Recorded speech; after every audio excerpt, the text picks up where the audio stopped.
नमस्कार रहस्यों के शौकीनों, स्वागत है द सोल्स कॉल में, जहां कहानियां जिंदा हो उठती हैं। हम लाते हैं रहस्यमय किस्से, मस्तिष्क हिला देने वाले ऐतिहासिक रहस्य और शब्दों का जादू जो आपकी रूह को बांध ले।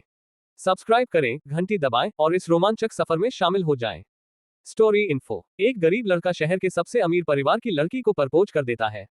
लेकिन उस लड़के के गरीब होने की वजह से वह लड़की उसे बेइज्जत कर देती है और अपने बॉयफ्रेंड से कहकर उस लड़के को पिटवा देती है। लेकिन शायद उस लड़की का इससे भी दिल नहीं भरा था, इसलिए वह लड़की उसे जेल भिजवा देती है। लड़की के पिता के अच्छे कनेक्शन थे, जिस वजह से लड़के को 2 साल की जेल हो जाती है। जेल में आने के बाद भी जेल के पुराने कैदी हमेशा उसे परेशान करते रहते थे, इसलिए तंग आकर वह जेल में ही आत्महत्या करने की कोशिश करता है। लेकिन वह बच जाता है। जिंदा बचने के बाद वह फैसला करता है कि वह इतना पावरफुल बनेगा ताकि कोई भी उसे परेशान ना कर पाए। क्या अर्नब बन पाएगा इतना पावरफुल, या आएगा अर्नब की जिंदगी में अलग ही ट्विस्ट? जानने के लिए पढ़िए Arnab the king of mafia सिर्फ पॉकेट नॉवल एफएम पर। धन्यवाद। CH1 purpose. प्लीज मुझे मत मारो, मेरी कोई गलती नहीं है। मैंने आपके कपड़े धो दिए थे, वह किसी और ने गंदे किए हैं। जमीन पर गिरा एक लड़का रोते हुए अपने सामने मौजूद 3 इंसानों से माफी मांग रहा था। ये लड़का जो जमीन पर गिरा हुआ माफी मांग रहा था, ये है हमारी कहानी का मैं हीरो अर्नब सिंह। अर्नब की बात सुनने के बाद उन तीनों में से एक इंसान अर्नब के पेट में लात मारते हुए कहता है, साले तेरे को कितनी बार कहा है कि हमारे कपड़े अच्छे से धोकर रख दिया कर। तेरे को एक बात समझ नहीं आती क्या? बेटा, अगर इस जेल में रहना है ना, जैसा बोला जाए चुपचाप वैसा करता जा, वरना भले ही हम यहाँ पर तुझे जान से नहीं मार सकते, लेकिन तू जब तक जेल में रहेगा तब तक चैन से नहीं सो पाएगा। इसलिए तेरे लिए बेहतर यही होगा कि चुपचाप हमारी बात माना कर, वरना आज तो ये ट्रेलर था, पूरी पिक्चर भी दिखा देंगे। अर्नब से इतना कहने के बाद वह इंसान अपने बाकी दोनों साथियों की तरफ देखते हुए कहता है, चलो। उनके चले जाने के बाद अर्नब जैसे तैसे करके खड़ा होता है और एक दीवार के सहारे कमर लगाकर बैठ जाता है। अर्नब अपनी किस्मत को कोसते हुए रो रहा था और अपने आप से ही कहता है, मैं पागल था जो मैंने उस लड़की को प्रपोज किया। अगर मैं उसे दिन वह गलती नहीं करता तो आज मैं यहाँ पर ऐसी हालत में नहीं होता। लेकिन मेरी गलती क्या थी? बस यही कि मैंने उस लड़की को प्रपोज कर दिया था। इतनी सी गलती की कोई इतनी बड़ी सजा कैसे दे सकता है? अपने आप से यह कहने के बाद उसकी आंखों के सामने दोबारा से वह दृश्य आने लग जाते हैं, जिस वजह से वह यहाँ पर पहुंचा था। आज अर्नब के स्कूल का आखिरी दिन था। आज उसकी 12th की बोर्ड एग्जाम का आखिरी पेपर था और आज ही के दिन अर्नब का जन्मदिन था। अर्नब 17 साल की उम्र को पार करके 18 वर्ष का हो गया था। अपनी 12th का आखिरी बोर्ड एग्जाम देने के बाद अर्नब सेंटर से बाहर निकलता है और तुरंत अपने बैग को उठाकर उसे खोलकर देखता है। अर्नब जैसे ही बैग खोलकर देखता है तो उसके चेहरे पर एक मुस्कान आ गई थी, क्योंकि उसके बैग में इस समय एक लाल रंग का गुलाब था। अर्नब उस गुलाब को देखकर मुस्कुराई जा रहा था। उसके चेहरे पर शर्म दिखाई दे रही थी। कभी उसके कंधे पर एक लड़का हाथ रखते हुए कहता है, अबे क्या हुआ मजनू, ऐसे ही अंदर के गुलाब को देखकर खुश हुए जाएगा। वैसे आर्य, ये बता, क्या तू आज सच में रुचिका को प्रपोज करने वाला है? देख भाई, मैं तुझे पहले ही बता दे रहा हूँ, उसके स्टैंडर्ड काफी हाई है। तेरे मेरे जैसे लड़के तो उसके सामने चींटी के जैसे हैं। इस आवाज को सुनने के बाद अर्नब तुरंत अपने ख्यालों की दुनिया से बाहर आता है और अपने बगल में मौजूद लड़के को देखता है। ये लड़का था रोहित, अर्नब का बेस्ट फ्रेंड या कहे तो भाई। रोहित को पता था कि आज अर्नब स्कूल की सबसे खूबसूरत लड़की रुचिका कोहली को प्रपोज करने वाला है। रुचिका कोहली यह एक ऐसा नाम था जो स्कूल में आए दिन चर्चा में रहता था। रुचिका कोहली शहर के सबसे अमीर परिवार के फैमिली हेड की बेटी थी। अर्नब की तरह पूरे स्कूल में रुचिका को बहुत से लड़के पसंद करते थे, लेकिन सभी लोग रुचिका से बात करने से डरते थे। लेकिन शायद आज कुछ ऐसा होने वाला था जो किसी ने उम्मीद नहीं की थी। एक इतने बड़े परिवार से आई हुई लड़की को एक गरीब लड़का प्रपोज करने वाला था। अर्नब पढ़ने में काफी होशियार था, इसीलिए उसे शहर के सबसे अच्छे स्कूल में पढ़ने की स्कॉलरशिप मिल गई थी। लेकिन वह कहते हैं ना कि जवानी में सभी होश खो बैठते हैं। उसी तरह हमारे अर्नब ने जब से रुचिका को देखा तब से उसके पीछे दीवाना हो गया, और शायद इसी के चलते उसकी पढ़ाई में भी गिरावट आ गई थी।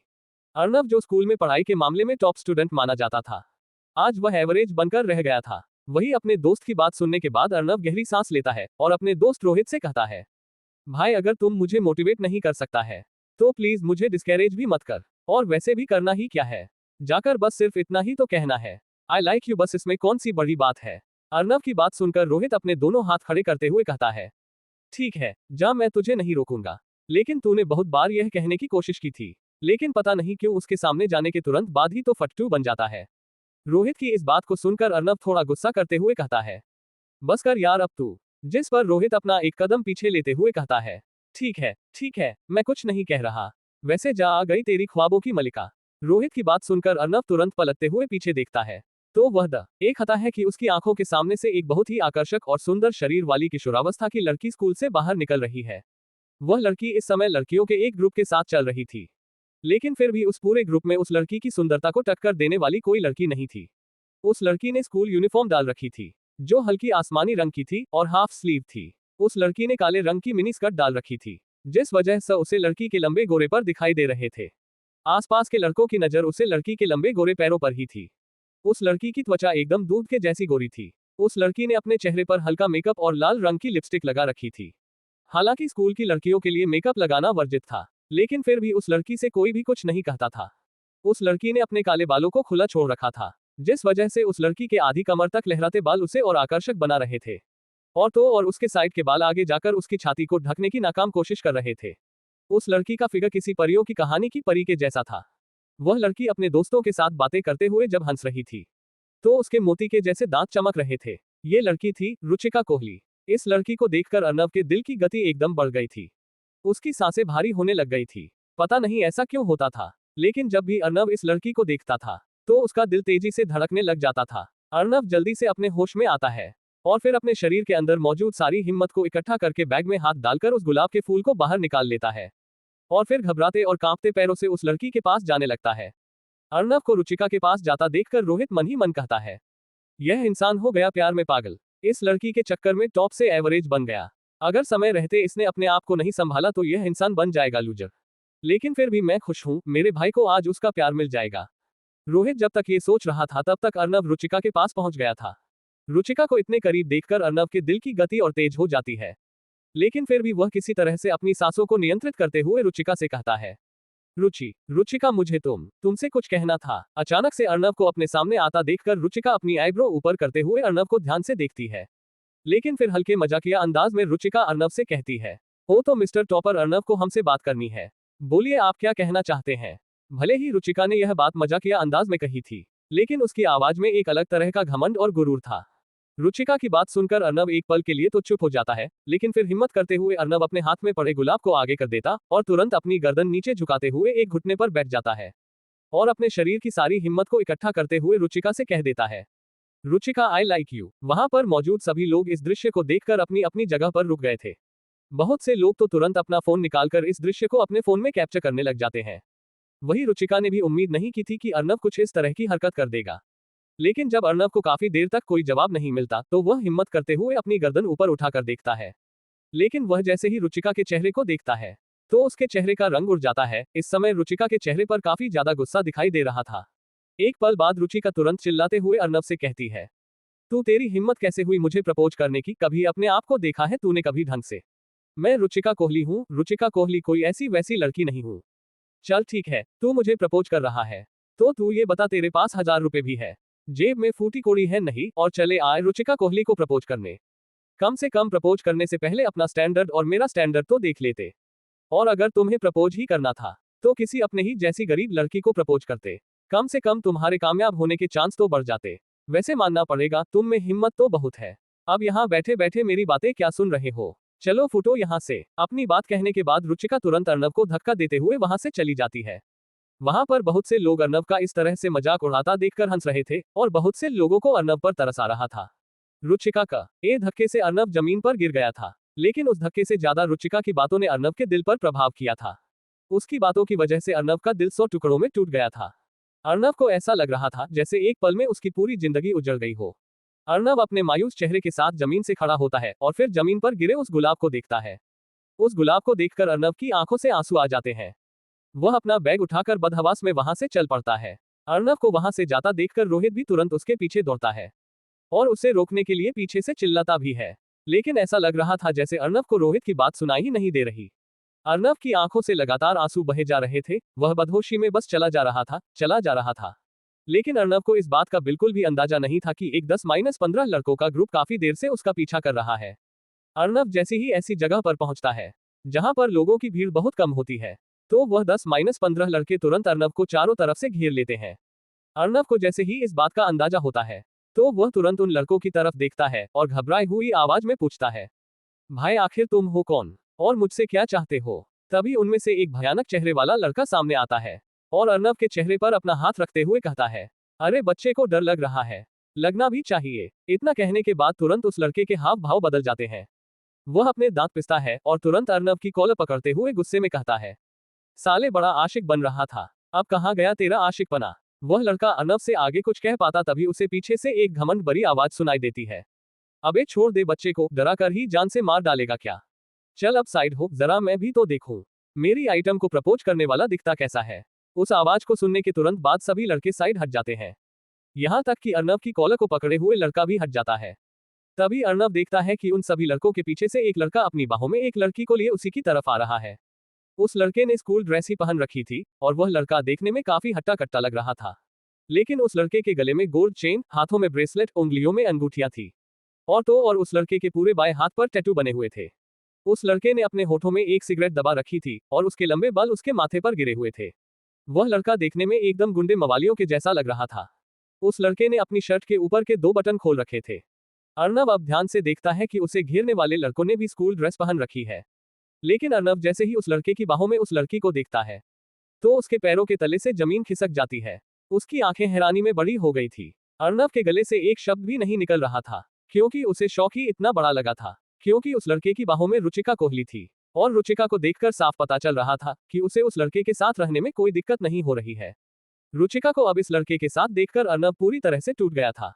आखिर अर्नब कैसे पहुंचा जेल, और उसे वह जेल में परेशान करने वाले 3 इंसान कौन थे? आखिर रुचिका के साथ ये लड़का कौन है? इन सभी सवालों के बारे में जानने के लिए बने रहे हमारे साथ और पढ़ते रहिए Arnab the king of mafia, सिर्फ और सिर्फ पॉकेट FM नॉवल पर। CH2 रुचिका की प्लानिंग। वह लड़का देखने में एकदम गुंडे मवालियों के जैसा लग रहा था। उस लड़के ने अपनी शर्ट के ऊपर के 2 बटन खोल रखे थे। अर्नब अब ध्यान से देखता है कि उसे घेरने वाले लड़कों ने भी स्कूल ड्रेस पहन रखी है, लेकिन अर्नब जैसे ही उस लड़के की बाहों में उस लड़की को देखता है तो उसके पैरों के तले से जमीन खिसक जाती है। उसकी आंखें हैरानी में बड़ी हो गई थी। अर्नब के गले से एक शब्द भी नहीं निकल रहा था, क्योंकि उसे शौक ही इतना बड़ा लगा था। उस लड़के की बाहों में रुचिका कोहली थी और रुचिका को देखकर साफ पता चल रहा था कि उसे उस लड़के के साथ रहने में कोई दिक्कत नहीं हो रही है। रुचिका को अब इस लड़के के साथ देखकर अर्नब पूरी तरह से टूट गया था। अर्नब को विश्वास नहीं हो रहा था, स्कूल में लड़कों से इतना दूर रहने वाली रुचिका इस समय एक लड़के के साथ इस तरह से चिपकी हुई खड़ी होगी। रुचिका इस समय जिस लड़के के साथ खड़ी थी वह लड़का भी शहर के जाने माने बिजनेसमैन गजेंद्र गोस्वामी का इकलौता बेटा निखिल गोस्वामी था।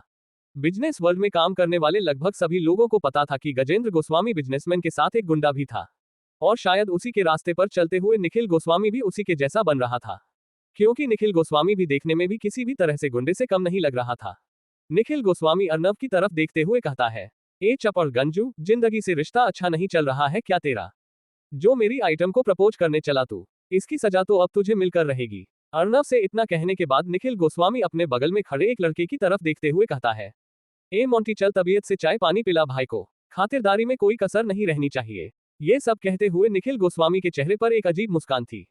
वहीं निखिल गोस्वामी की बात सुनकर उसके बगल में खड़ा मोंटी अपने शरीर को स्ट्रेच करने लग जाता है और फिर अपने बाकी के साथियों की तरफ देखते हुए कहता है, चलो बे भाई को अच्छे से खर्चा पानी देते हैं। उसकी बात सुनकर वहां पर मौजूद सभी लड़के अपनी गर्दन हिला देते हैं और अपने चेहरे पर एक शैतानी मुस्कान लिए अर्नब के पास आ जाते हैं।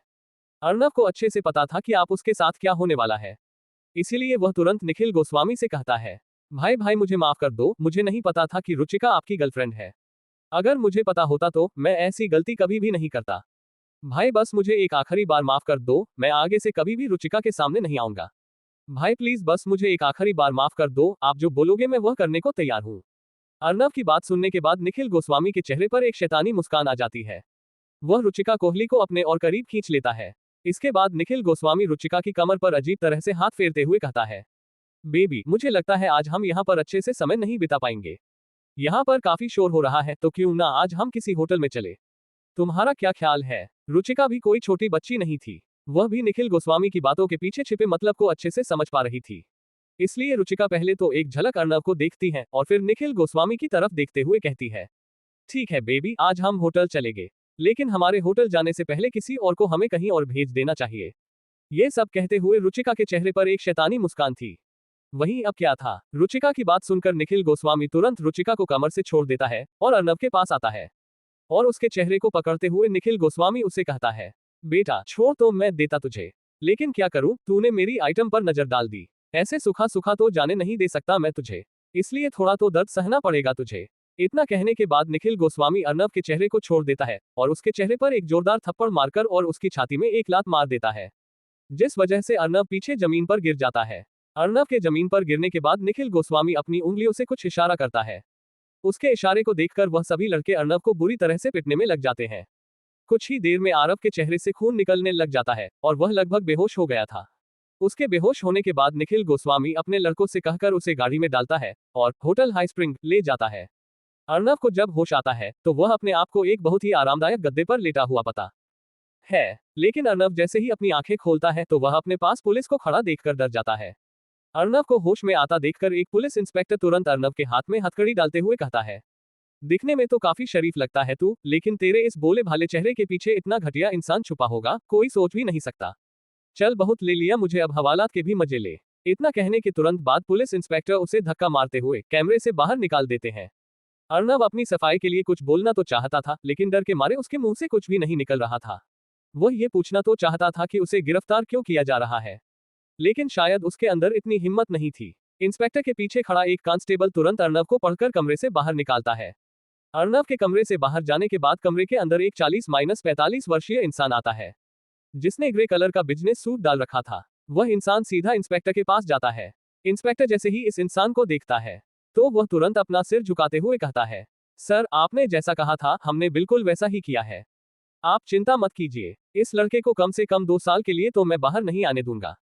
यह इंस्पेक्टर जिस इंसान के सामने इतनी इज्जत के साथ बात कर रहा था, यह इंसान कोई और नहीं बल्कि कोहली परिवार का फैमिली हेड अजीत कोहली था। वही इंस्पेक्टर की बात सुनने के बाद अजीत कोहली कहता है, देख इंस्पेक्टर, मुझे नहीं पता तू कैसे क्या करेगा। इस लड़के ने मेरी लड़की को सभी के सामने प्रपोज करने की हिम्मत की है। इसकी तो मैं जिंदगी बर्बाद करके रख दूंगा, लेकिन शुरुआत होगी इसकी जेल से। मेरी बेटी ने आज तक मुझे जो कुछ भी कहा है मैंने उसे वह दिया है। इस बात का फैसला भी अब वही करेगी। इस लड़के का आखिर करना क्या है। इंस्पेक्टर से इतना कहने के बाद अजीत कोहली दरवाजे की तरफ देखते हुए कहता है, अंदर आओ। अजीत कोहली का इतना कहने के तुरंत बाद दरवाजे से एक बहुत ही सुंदर लड़की अंदर आती है। ये लड़की कोई और नहीं बल्कि रुचिका कोहली थी। रुचिका कोहली तुरंत अपने पिता के पास जाकर खड़ी हो जाती है। अजीत कोहली तुरंत अपनी बेटी रुचिका के सर को सहलाते हुए पूछते हैं, आखिर तुम बताओ अब हम इस लड़के का क्या करें। इंस्पेक्टर साहब कह रहे हैं कि इस लड़के को हम 2 साल के लिए जेल में रहने देते हैं। तुम बताओ इसका क्या करें। अगर तुम बोलो तो इस लड़के को गायब करवा दे। अपने पिता की बात सुनने के बाद रुचिका थोड़ी डर गई थी। हालांकि भले ही वह घमंडी लड़की थी, लेकिन उसे बात बात पर लोगों को जान से मार देना बिल्कुल पसंद नहीं था। और वैसे भी उसे पता था कि अर्नब ने इतनी बड़ी कोई गलती नहीं की है जो उसे जान से मार दिया जाए। उसने तो अर्नब को बस इसलिए पिटवाया था ताकि वह अपना ईगो सेटिस्फाई कर सके। अब वह बिल्कुल संतुष्ट थे, इसीलिए वह अपने पिता की तरफ देखते हुए कहती है, डैड वैसे तो उस लड़के की इतनी बड़ी कोई गलती नहीं थी, लेकिन फिर भी मैं निखिल से कहकर उसे अच्छे से पिटवाया है। और वैसे भी अगर वह 2 साल के लिए जेल में रहेगा तो उसके लिए ही बेहतर रहेगा। अगर वह 2 सालों के बाद बाहर आकर कुछ तमाशा करता भी है तो हम बाद में उसे देख सकते हैं। मेरे हिसाब से 2 साल के लिए जेल की सजा उसके लिए ठीक रहेगी। अपनी बेटी की बात सुनने के बाद अजीत कोहली भी अपनी गर्दन हिलाते हैं और फिर इंस्पेक्टर की तरफ देखते हुए कहते हैं, सुन लिया ना मेरी बेटी ने क्या कहा, अब कम पर लग जाओ। इतना कहने के बाद अजीत कोहली रुचिका को लेकर वहां से निकल जाता है। वही अजीत कोहली के जाने के बाद इंस्पेक्टर अपने माथे से पसीना पूछता है और फिर अपने आप से ही बुदबुदाते हुए कहता है, कितनी बेरहम लड़की है, बिल्कुल अपने बाप पर गई है। उस बेचारे लड़के ने इस प्रपोज क्या किया कर दिया। इसने तो उसे 2 सालों के लिए जेल ही भिजवा दिया। बेचारे उस लड़के की फूटी किस्मत। इस लड़की को छोड़कर किसी और को ही प्रपोज कर देता तो कम से कम ये हालत तो नहीं बनते। खैर अब हम कर भी क्या सकते हैं। इतना कहने के बाद इंस्पेक्टर भी होटल से निकल जाता है। अर्नब को इस समय वह कांस्टेबल जीप में बैठा चुका था। इंस्पेक्टर के भी जीप में बैठ जाने के बाद गाड़ी तुरंत पुलिस स्टेशन के लिए चल पड़ती है। पुलिस स्टेशन पहुंचने के बाद कांस्टेबल अर्नब को एक जेल के अंदर बंद कर देता है। अर्नब इस समय काफी ज्यादा मायूस था, इसीलिए हिम्मत करते हुए अब अर्नब इंस्पेक्टर से पूछ ही लेता है, सर मुझे ये तो बता दीजिए, मुझे गिरफ्तार किस बात पर किया है। इस समय इंस्पेक्टर अपने सामने फाइल खोलकर उसमें कुछ काम कर रहा था, लेकिन अर्नब की बात सुनने के बाद इंस्पेक्टर अपने पेन को फाइल में रख देता है और अर्नब के पास आकर उसे कहता है, बेटा ज्यादा शरीफ बनने की तो कोशिश मत कर। तूने आज एक लड़की की इज्जत पर हाथ डालने की कोशिश की है, और वह भी शहर के सबसे अमीर परिवार की लड़की पर। इसलिए बेटा अब तू तो गया, कम से कम 2 साल के तो लिए तो गया। इंस्पेक्टर की बात सुनने के बाद अर्नब काफी ज्यादा हैरान हो गया था। इस समय उसके पैरों के ताले से जमीन खिसक गई थी। उसे विश्वास नहीं हो रहा था कि वह कुछ ऐसा भी कर सकता है। लेकिन अगले ही पल उसे अपने बेहोश होने से पहले निखिल गोस्वामी और रुचिका की बात याद आती है, और जैसे ही ऐसा होता है तो उसे सारा मामला अच्छे से समझ आने लग जाता है। लेकिन सारा मामला समझने के बाद वह और ज्यादा निराश हो गया था। उसे विश्वास नहीं हो रहा था सिर्फ एक लड़की को प्रपोज करने से उसकी जिंदगी में इतना खतरनाक ट्विस्ट आ जाएगा। वह समझ गया था कि यह सब निखिल गोस्वामी और रुचिका की मिली भगत है। असल मायने में हुआ ये था कि अर्नव के बेहोश हो जाने के बाद वह सभी अर्नव को लेकर होटल हाई स्प्रिंग आ गए थे। होटल के कमरे के अंदर रुचिका और निखिल गोस्वामी अपने प्यार की सीमा को पार कर गए थे। उन दोनों के साथ उसी कमरे में अर्नव भी बेहोशी की हालत में पड़ा हुआ था। वही अपना कार्यक्रम निपटाने के बाद निखिल गोस्वामी अर्नव के कपड़े उतारकर उसे रुचिका के बगल में लेट देता है और फिर खुद रुचिका के कपड़े फाड़कर उसके साथ जबरदस्ती करता है ताकि उसकी बॉडी पर कुछ स्क्रैचेस बन जाए। लेकिन अपना काम करने के बाद निखिल गोस्वामी तो वहां से निकल लिया था। अब उनका प्लान आगे बढ़ाने की बारी रुचिका की थी। इसीलिए रुचिका तुरंत अपना फोन निकालकर अपने पिता को फोन मिलाकर झूठी कहानी सुना देती है। इसके बाद रुचिका पुलिस को भी फोन कर देती है और उसके बाद की कहानी तो आप सबको पता ही है, कैसे अर्नव को पुलिस ने गिरफ्तार किया। वहीं जेल के अंदर मौजूद अर्नव को भी सारा मामला समझ में आ गया था। वह इंस्पेक्टर को समझाने के लिए कहता है, सर सच में मैंने ऐसा कुछ भी नहीं किया, मेरा विश्वास कीजिए। लेकिन इंस्पेक्टर को उसकी किसी भी बातों का फर्क नहीं पड़ रहा था। वह अपने डेस्क पर बैठकर दोबारा काम करने लग जाता है। लेकिन उसने अपना काम करना शुरू ही किया था कि तभी पुलिस स्टेशन के अंदर 3 इंसान आ जाते हैं। इन तीनों इंसानों में से एक 55 वर्षीय आदमी था और एक 50 साल की औरत थी और इन दोनों के साथ एक 16 साल की फुलसी जैसी नाजुक एक लड़की थी। वह तीनों जैसे ही पुलिस स्टेशन के अंदर आते हैं तो उनकी नजर सीधा लॉकअप के पीछे मौजूद लड़के पर पड़ती है। वह तीनों सभी को नजरअंदाज करते हुए तुरंत उस लड़के के पास जाते हैं। वह लड़का कोई और नहीं बल्कि अर्नव था। अर्नव जैसे ही उन तीनों को देखता है, अब तक अपने आप को संभाले हुए अर्नव पूरी तरह से टूट जाता है। उसकी आंखों से आंसू बहने लग जाते हैं। ये तीनों अर्नव के मम्मी, पापा और उसकी छोटी बहन थी। अर्नव की मम्मी उसके गाल पर हाथ रखते हुए उससे पूछता है, बेटा आखिर यह कैसे हुआ, तू यहाँ कैसे फंस गया। अपनी माँ की बात सुनने के बाद अर्नव अपनी गर्दन नीचे कर लेता है। उसकी आंखों से लगातार आंसू बहे जा रहे थे। फिर भी वह कोशिश करते हुए अपनी माँ को कहता है, मम्मी मुझे फंसाया जा रहा है और शायद अब कुछ नहीं होगा क्योंकि हमारे खिलाफ शहर का सबसे अमीर परिवार खड़ा है। अपने बेटे की बात सुनकर मीना की भी आंखों में पानी आ जाता है।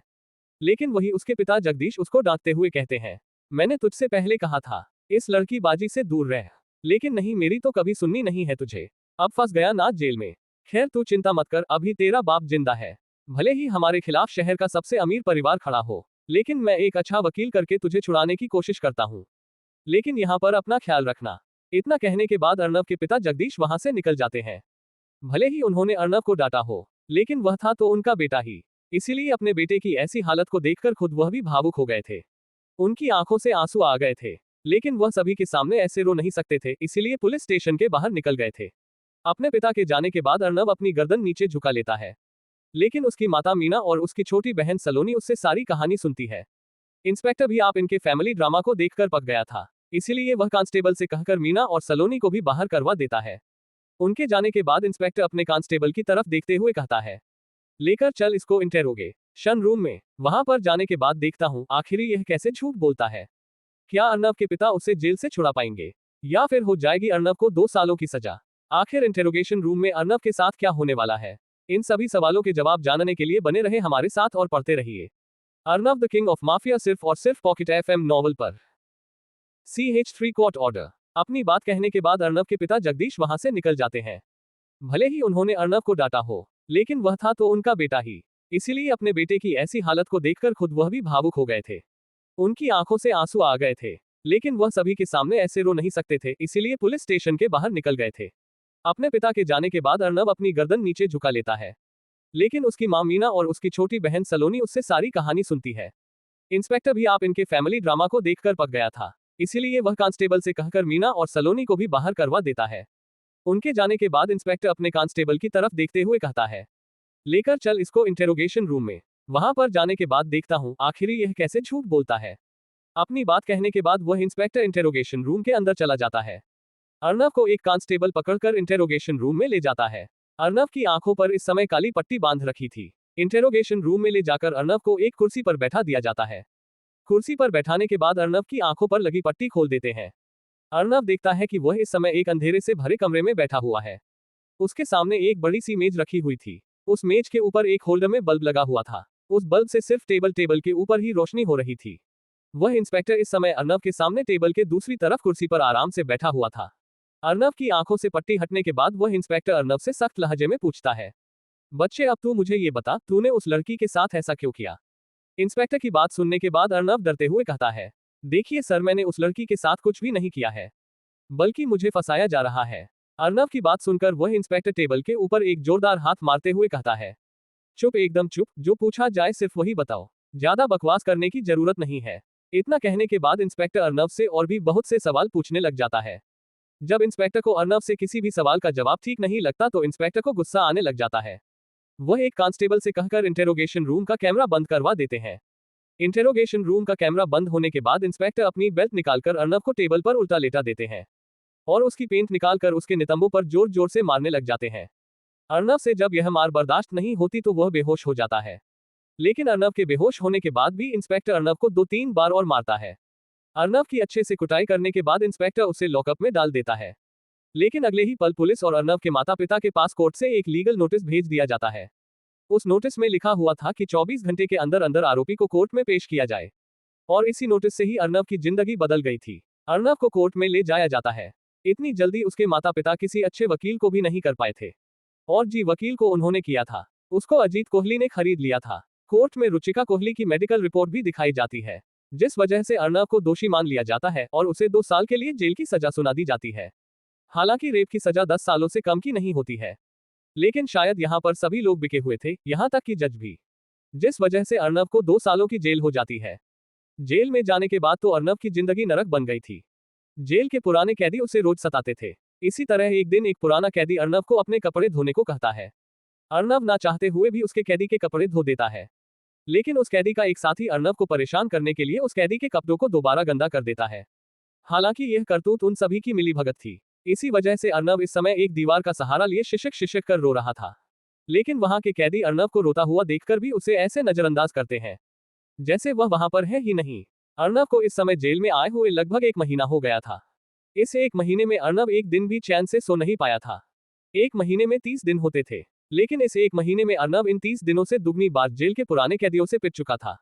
काफी देर तक रोने के बाद अर्नव अपने आप से ही कहता है, आखिर मैंने ऐसे कौन सा पाप किया था जो मुझे ऐसी जिंदगी जीनी पड़ रही है। इससे अच्छा तो मैं मर जाऊं। इतना कह अर्नव अपनी जगह से खड़ा होता है। काफी देर तक इधर उधर घूमने के बाद अर्नव एक नुकीली लोहे की जर लगी हुई लंबी पत्ती दिखाई देती है। हालांकि इस समय उस लोहे की पत्ती को पकड़े हुए अर्नव के हाथ कांप रहे थे, लेकिन शायद अब वह इस जिंदगी से बहुत दुखी हो चुका था, इसलिए वह अपनी आंखें बंद करता है और उस पत्ती को अपनी गर्दन पर रख लेता है। भले ही उस पत्ती पर इस समय जंग लग चुका हो, लेकिन वह थी काफी नुकीली, जिस वजह से अर्नव की गर्दन से खून निकलने लग गया था। अर्नव उस पत्ती को खींचता तो है, लेकिन वह उसे पूरा नहीं खींच पाता। उस ऐसा लगता है जैसे किसी ने उस लोहे की पत्ती पकड़ लिया हो। हालांकि अभी ही अर्नव की गर्दन से खून बह रहा था। हालांकि उस लोहे की पत्ती ने गहराई में अर्नव की गर्दन को नहीं काटा था, लेकिन उसकी त्वचा और उसकी गर्दन का मांस हल्का कट गया था, जिस वजह से वहां से काफी खून बह रहा था और इस समय अर्नव को भी काफी दर्द हो रहा था। अर्नव तुरंत अपनी आंखें खोलकर देखता है, लेकिन वह अगले ही पल जो दृश्य देखता है तो उसकी आंखें हैरानी में बड़ी हो गई थी। इस समय उसके बगल में एक 50 साल का बूढ़ा इंसान खड़ा था और उस नुकीली लोहे की पत्ती ने उसकी गर्दन को इतनी आसानी से काट दिया था। उसको इस बूढ़े आदमी को अपनी 2 उंगलियों से पकड़ रखा था और उनसे हल्का सा भी खून नहीं निकल रहा था। इस बूढ़े इंसान की लंबी लंबी दाढ़ी मूंछें थी और लंबे बाल थे। इस बूढ़े इंसान ने उन बालों का जुड़ा बना रखा था। वह बूढ़ा इंसान अर्नव की तरफ देखते हुए अपनी कर्कश आवाज में कहता है, आखिर क्या हुआ? क्यों अपना जीवन बर्बाद कर रहे हो? क्या तुम्हें लगता है कि जीवन मिलना इतना ही आसान होता है जितना उसे खत्म करना?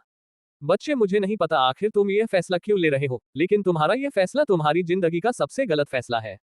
क्या तुमने कभी सोचा अगर तुम मर गए तो तुम्हारे अपनों का क्या होगा? सभी को जीवन किसी ना किसी कार्य को करने के लिए मिलता है। इस संसार में आए हर एक प्राणी को अपना कर्तव्य पूरा करना पड़ता है। बस हमें अपने उस कर्तव्य को पहचानना पड़ता है। वैसे बच्चे, तुम्हें इतना ज्ञान देने के लिए मैं माफी चाहता हूँ, लेकिन क्या तुम मुझे बता सकते हो तुम आत्महत्या क्यों करना चाहते थे? इतने दिनों बाद आज अर्नव को ऐसा लग रहा था जैसे कोई उसकी बात सुनने वाला है। इसके बाद अर्नव उस बूढ़े इंसान को अपनी शुरू से लेकर आखिरी तक की सारी कहानी सुना देता है। अर्नव की बात सुनने के बाद वह बूढ़ा इंसान अर्नव की तरफ देखते हुए कहता है, अच्छा तो बात यह है, वैसे क्या तुम मुझे बता सकते हो इस सिचुएशन में गलती किसकी है, तुम्हारी या उसकी? उस बूढ़े इंसान के इस अजीब तरह के सवाल को सुनकर अर्नव उसे अजीब तरह से देखने लगता है, लेकिन फिर भी अर्नव उसे बताते हुए कहता है, शायद मैं अपनी इस हालात का जिम्मेदार खुद हूँ। अगर मैं उस लड़की को प्रपोज नहीं करता तो मेरे साथ ऐसा कुछ भी नहीं होता, लेकिन मुझे यहाँ तक भेजने वाली वह लड़की है, इसीलिए मेरी हालत की जिम्मेदार वह लड़की भी है। अर्नव की बात सुनने के बाद वह बूढ़ा इंसान अर्नव की तरफ देखते हुए कहता है, दिलचस्प तर्क वितर्क अच्छा कर लेते हो। वैसे सच बताऊं, इस हालात के जिम्मेदार ना तो तुम हो और ना ही वह लड़की। तुम्हारी किस्मत में यहाँ पर आना लिखा था तो तुम यहाँ पर आए। किस्मत से ज्यादा और किस्मत से कम ना आज तक किसी को मिला है, ना कभी मिलेगा। लेकिन किस्मत ये तय करती है कि हमें जाना कहाँ पर है। लेकिन किस्मत ये तय नहीं करते कि हमें जाना वहां पर कैसे है। अब तुम मुझे खुद बताओ, क्या तुम्हें पता था कि अगर तुम उस लड़की को प्रपोज करोगे तो तुम्हारे साथ ऐसा कुछ हो जाएगा? नहीं ना। इसीलिए अपने पास्ट को भूलो और अपने वर्तमान को सुधारो ताकि भविष्य सुधर सके। उस बूढ़े इंसान की बात सुनने के बाद अर्नब को उस बूढ़े इंसान की कुछ कुछ बातें समझ में आती है और कुछ कुछ उसके सिर के ऊपर से जाती है। लेकिन थोड़ी देर सोचने के बाद अर्नब दोबारा से उसे बूढ़े इंसान से कहता है, मैं आपकी बातों को तो समझ रहा हूँ, लेकिन अब मैं क्या करूँ? जेल में तुम्हें कुछ भी नहीं कर सकता, और यहाँ पर मौजूद सभी लोग मुझे हर दिन परेशान करते हैं। ऐसा कोई भी दिन नहीं जाता जिस दिन यह मुझे नहीं मारते। अर्नब की इस बात को सुनने के बाद वह बूढ़ा इंसान कुछ सोचता है और फिर उसे कहता है, ठीक है, तो फिर अब से तुम मेरे साथ रहना। तुम्हें कोई भी परेशान नहीं करेगा। लेकिन उससे पहले तुम्हारी इस गर्दन की चोट को ठीक करना होगा। अपनी बात कहने के बाद वह बूढ़ा इंसान अपने कुर्ते की जेब से एक सफेद रंग का पाउडर निकालता है और उसे अर्नब की गर्दन पर लगा देता है। अर्नब की गर्दन पर जैसे ही वह पाउडर लगता है तो उसकी गर्दन से खून बहना बंद हो जाता है और धीरे धीरे वह घाव भी भरने लग गया था। अर्नब को भले ही इस समय दिखाई नहीं दे रहा था, लेकिन वह महसूस कर पा रहा था कि उसका घाव ठीक हो रहा है। घाव के ठीक होने के बाद अर्नब उस बूढ़े इंसान के पीछे जाने लगता है। उस बूढ़े इंसान के साथ जाते जाते अर्नब एक बड़ी जेल के सामने पहुंच गया था। ये जेल अर्नब की जेल से 4 गुना बड़ी थी और इस पूरी जेल में ये बूढ़ा इंसान ही रहता था। अर्नब को पता चलता है कि इस बूढ़े इंसान का नाम इंद्र है। वह बूढ़ा इंद्र अर्नब को एक किताब देते हुए कहता है, इस किताब में मार्शल आर्ट का बेसिक लिखा हुआ है। कल तक इसे पूरा याद कर लेना। कल से तुम्हारी ट्रेनिंग शुरू होगी और कल से तुम मुझे आप कहकर नहीं बल्कि आचार्य या गुरु का कर संबोधित करोगे। मैं तुम्हें बता देना चाहता हूँ, तुम इस दुनिया को जितना देखते हो, ये दुनिया उससे भी कई गुना ज्यादा बड़ी है और इसमें कुछ ऐसे ऐसे राज भी छिपे हुए हैं जिनका छुपे रहना ही ठीक है। मैं अब तुम्हें मार्शल आर्ट के साथ और भी बहुत सी विद्याएं सिखाऊंगा, जो विद्या हमारे प्राचीन भारत के समय से चलती आ रही है। मुझे ये तो नहीं पता तुम्हारी किस्मत तुम्हें कहाँ लेकर जाएगी, लेकिन मैं चाहता हूँ कि ये 2 साल अब तुम मुझे समर्पित कर दो। बूढ़े इंद्र की बात सुनने के बाद अर्नब पहले तो थोड़ी देर के लिए कुछ सोचता है, लेकिन फिर उसे पता चलता है कि उसके पास ज्यादा ऑप्शन नहीं है। अगर वह उसे मना करता है तो वह ऐसे ही पूरी जिंदगी लोगों से प्रताड़ित होता रहेगा, और अगर वह हाँ भरता है तो वह यहाँ से बहुत ऊपर उठ सकता है और शायद अपने माता पिता और छोटी बहन को एक अच्छा जीवन दे सकता है। इसीलिए थोड़ी देर सोचने के बाद अर्नब अपनी गर्दन हिलाते हुए कहता है, ठीक है आचार्य, आज से 2 सालों तक मेरा जीवन आपके लिए समर्पित रहेगा। अर्नब की बात सुनने के बाद बूढ़े इंद्र के चेहरे पर मुस्कान आ जाती है और फिर अगले दिन से शुरू होती है अर्नब की खतरनाक ट्रेनिंग। उस दिन के बाद से अर्नब जेल में कभी भी दिखाई नहीं दिया। अर्नब बूढ़े इंद्र के साथ हमेशा ट्रेनिंग करता रहता था। शुरू शुरू में तो अर्नब को काफी दिक्कत आ रही थी, लेकिन कुछ दिनों के बाद अर्नब को इस चीज की आदत हो गई थी। बूढ़ा इंद्र इन 2 सालों में अर्नब को अपने ज्ञान के समंदर की हर बूंद दे देना चाहता था। अर्नब भी कड़ी मेहनत करता था। वह 24 घंटे में से सिर्फ 4 घंटे ही सोता था। वह पूरे दिन मार्शल आर्ट, आयुर्वेदिक की प्राचीन विद्याओं की ट्रेनिंग करता रहता था। बूढ़े इंद्र ने भी नहीं सोचा था कि जो चीज उन्हें अपने जीवन में प्राप्त करने में इतने साल लग गए थे, वह ये लड़का 2 सालों में प्राप्त कर लेगा, क्योंकि इस समय अर्नब को ट्रेनिंग करते करते पूरे 2 साल बीत गए थे। कल अर्नब की रिहाई का दिन था और आज अर्नब बूढ़े इंद्र के जेल में इस समय अपने दोनों हाथों में एक एक तलवार पड़े हुए था और उन्हें काफी तेजी से चला रहा था। लेकिन ये तलवार कोई ऐसी वैसी तलवार नहीं थी, बल्कि यह काफी लचीली थी। और वैसे भी इसे तलवार कहना गलत होगा, क्योंकि इसमें हैंडल के अलावा तलवार के जैसा कुछ भी नहीं था, बल्कि इसमें तो हैंडल के साथ 7 अलग अलग तरह के लचीले ब्लेड लगे हुए थे। अर्नब उन ब्लेड को इतनी रफ्तार में चल रहा था कि उन्हें आम नजरों से देखना लगभग नामुमकिन था। इस ब्लेड को चलाने में एक छोटी सी गलती अर्नब की खुद की भी जान ले सकती थी। इस तलवार को भारत में उरुमी में कहा जाता है। इन 2 सालों में अर्नब हर तरह के मार्शल आर्ट फॉर्म और टेक्निक में एक्सपर्ट हो गया था। इन 2 सालों में उसने बहुत से विद्याएं भी प्राप्त की थी। वह आयुर्वेद में भी काफी आगे आ चुका था। अपनी उरुमी की प्रैक्टिस करने के बाद अर्नब बूढ़े इंद्र के पास जाता है और उसके सामने झुकते हुए कहता है, आचार्य, आपका बहुत बहुत शुक्रिया जो आपने मुझे यह अनमोल ज्ञान दिया। आपने एक नालायक लड़के को इतना ज्यादा ताकतवर बना दिया कि जिससे अब इस दुनिया में सिर्फ गिने चुने ही लोग लड़ सकते हैं। अर्नब की बात सुनने के बाद बूढ़ा इंद्र पहले तो हल्का मुस्कुराता है और फिर गंभीरता के साथ अर्नब को कहता है, अर्नब, अपने आप पर आत्मविश्वास होना बहुत अच्छी बात होती है, लेकिन अति आत्मविश्वास इंसान को गड्ढे में धकेल देता है। मुझसे ट्रेनिंग लेने के बाद तुम्हें क्या लगता है, क्या तुम इस दुनिया के सबसे ताकतवर इंसान बन गए हो? नहीं, बल्कि इस दुनिया में तुमसे भी बहुत ज्यादा ताकतवर लोग रहते हैं। अपने आप पर हरदम विश्वास रखना, लेकिन कभी भी अपनी ताकत का घमंड मत करना, वरना जिस दिन भी तुमने ऐसा किया कोई तुमसे भी था ताकतवर आएगा और तुम्हें हरा कर चला जाएगा। मैंने तुम्हें ये सब सिखाया तो मुझे इन सब का अच्छे से ज्ञान होगा। इस हिसाब से मैं भी काम ताकतवर नहीं होगा। तुम खुद सोचो, मैं इतना ताकतवर हूँ, फिर भी मैं इस जेल में हूँ क्योंकि मुझे किसी से डर है और उसी के डर की वजह से मैं यहाँ पर छुपा हुआ हूँ। इसीलिए कह रहा हूँ, कभी भी अपनी ताकत पर घमंड मत करना। वैसे तो कल तुम यहाँ से चले जाओगे, लेकिन मेरा आशीर्वाद हरदम तुम्हारे साथ रहेगा। और तुम भी अपने इस बुरे आचार्य को मत बोलना। अपने आचार्य की बात सुनने के बाद अर्नब काफी ज्यादा हैरान हो गया था, लेकिन वह अपना सिर झुकाते हुए उन्हें कहता है, जी आचार्य, मैं हमेशा आपकी बातों का ध्यान रखूंगा। इन 2 सालों बाद मैं कल अपने माता पिता और छोटी का चेहरा देखूंगा। मुझे इन सभी चीजों की शिक्षा देने के लिए आपका बहुत बहुत शुक्रिया आचार्य। क्या जेल से निकलने के बाद अर्नब की जिंदगी दोबारा से बदलने वाली है? क्या इन 2 सालों की मेहनत अर्नब की जिंदगी में कोई परिवर्तन लाने वाली है? आखिर बुरे इंद्र का दुश्मन कौन है, जिस वजह से वह जेल में छुपा हुआ है? इन सभी सवालों के बारे में जानने के लिए बने रहे हमारे साथ और पढ़ते रहिए Arnab the king of mafia, सिर्फ और सिर्फ पॉकेट एफएम नॉवल पर। CH for silver coin and Raghu. अपने आप पर आत्मविश्वास होना बहुत अच्छी बात होती है, लेकिन अति आत्मविश्वास इंसान को गड्ढे में धकेल देता है। मुझसे ट्रेनिंग लेने के बाद तुम्हें क्या लगता है, क्या तुम इस दुनिया के सबसे ताकतवर इंसान बन गए हो? नहीं, बल्कि इस दुनिया में तुमसे भी बहुत ज्यादा ताकतवर लोग रहते हैं। अपने आप पर हरदम विश्वास रखना, लेकिन कभी भी अपनी ताकत का घमंड मत करना, वरना जिस दिन भी तुमने ऐसा किया, कोई तुमसे भी ताकतवर आएगा और तुम्हें हरा कर चला जाएगा। मैंने तुम्हें ये सब सिखाया तो मुझे इन सब का अच्छे से ज्ञान होगा। इस हिसाब से मैं भी काम ताकतवर नहीं होगा। तुम खुद सोचो, मैं इतना ताकतवर हूँ, फिर भी मैं इस जेल में हूँ क्योंकि मुझे किसी से डर है और उसी के डर की वजह से मैं यहाँ पर छुपा हुआ हूँ। इसीलिए कह रहा हूँ, कभी भी अपनी ताकत पर घमंड मत करना। वैसे तो कल तुम यहाँ से चले जाओगे, लेकिन मेरा आशीर्वाद हरदम तुम्हारे साथ रहेगा। और तुम भी अपने इस बुरे आचार्य को मत बोलना। अपने आचार्य की बात सुनने के बाद अर्नब काफी ज्यादा हैरान हो गया था, लेकिन वह अपना सिर झुकाते हुए उन्हें कहता है, जी आचार्य, मैं हमेशा आपकी बातों का ध्यान रखूंगा। मुझे इन सभी चीजों की शिक्षा देने के लिए आपका बहुत बहुत शुक्रिया आचार्य। आचार्य से अपनी बात कहने के बाद अर्नब मन ही मन अपने आप से कहता है, इन 2 सालों बाद मैं कल अपने माता पिता और छोटी का चेहरा देखूंगा। इन 2 सालों में उन्होंने मेरी वजह से कितने दुख झेलने पड़े होंगे। मैं अपने आप से वादा करता हूं कि अब से उन्हें कोई भी तकलीफ नहीं होने दूंगा। आचार्य इंद्र को भी पता था कि अर्नब इस समय अपने माता पिता के बारे में सोच रहा है, इसीलिए वह उसे परेशान नहीं करते। कल अर्नब को रिहा किया जाने वाले था और अब तक शाम हो गई थी। कल जेल से आजाद होने के बारे में सोच सोच कर ही अर्नब काफी ज्यादा खुश हुए जा रहा था। इन 2 सालों के दौरान आज पहली बार अर्नब इतना खाली बैठा हुआ था। तभी उसके बगल में आचार्य इंद्र आते हैं। आचार्य इंद्र अपनी जेब से एक चांदी का सिक्का निकालकर अर्नब को देते हुए कहते हैं, अर्नब, कल से तुम्हारे जीवन की एक नई शुरुआत होने वाली है। मुझे जितना आता था मैंने तुम्हें वह सब सिखा दिया। मैंने तुम्हें अंडरवर्ल्ड के बारे में भी बहुत कुछ बताया है। भले ही तुम्हें अंडरवर्ल्ड के बारे में बहुत कुछ पता चल गया हो, लेकिन तुम अंडरवर्ल्ड की दुनिया से अभी बहुत दूर हो। अगर तुम अंडरवर्ल्ड की दुनिया से जुड़ना चाहते हो तो यह चांदी का सिक्का तुम्हारी मदद करेगा। इस जेल में एक इंसान रहता है जिसका नाम रघु है। जाने से पहले एक बार उससे मिल लेना। अगर वह तुमसे कोई ज्यादा सवाल जवाब करे तो उसे यह सिक्का दे देना। इसे लेने के बाद वह तुम्हारे हर कार्य में भी मदद करेगा। तुम उससे जो चाहो वह मांग लेना। अपनी बात कहने के बाद आचार्य इंद्र बिना अर्नब की बात सुने खड़े होकर वहां से चले जाते हैं।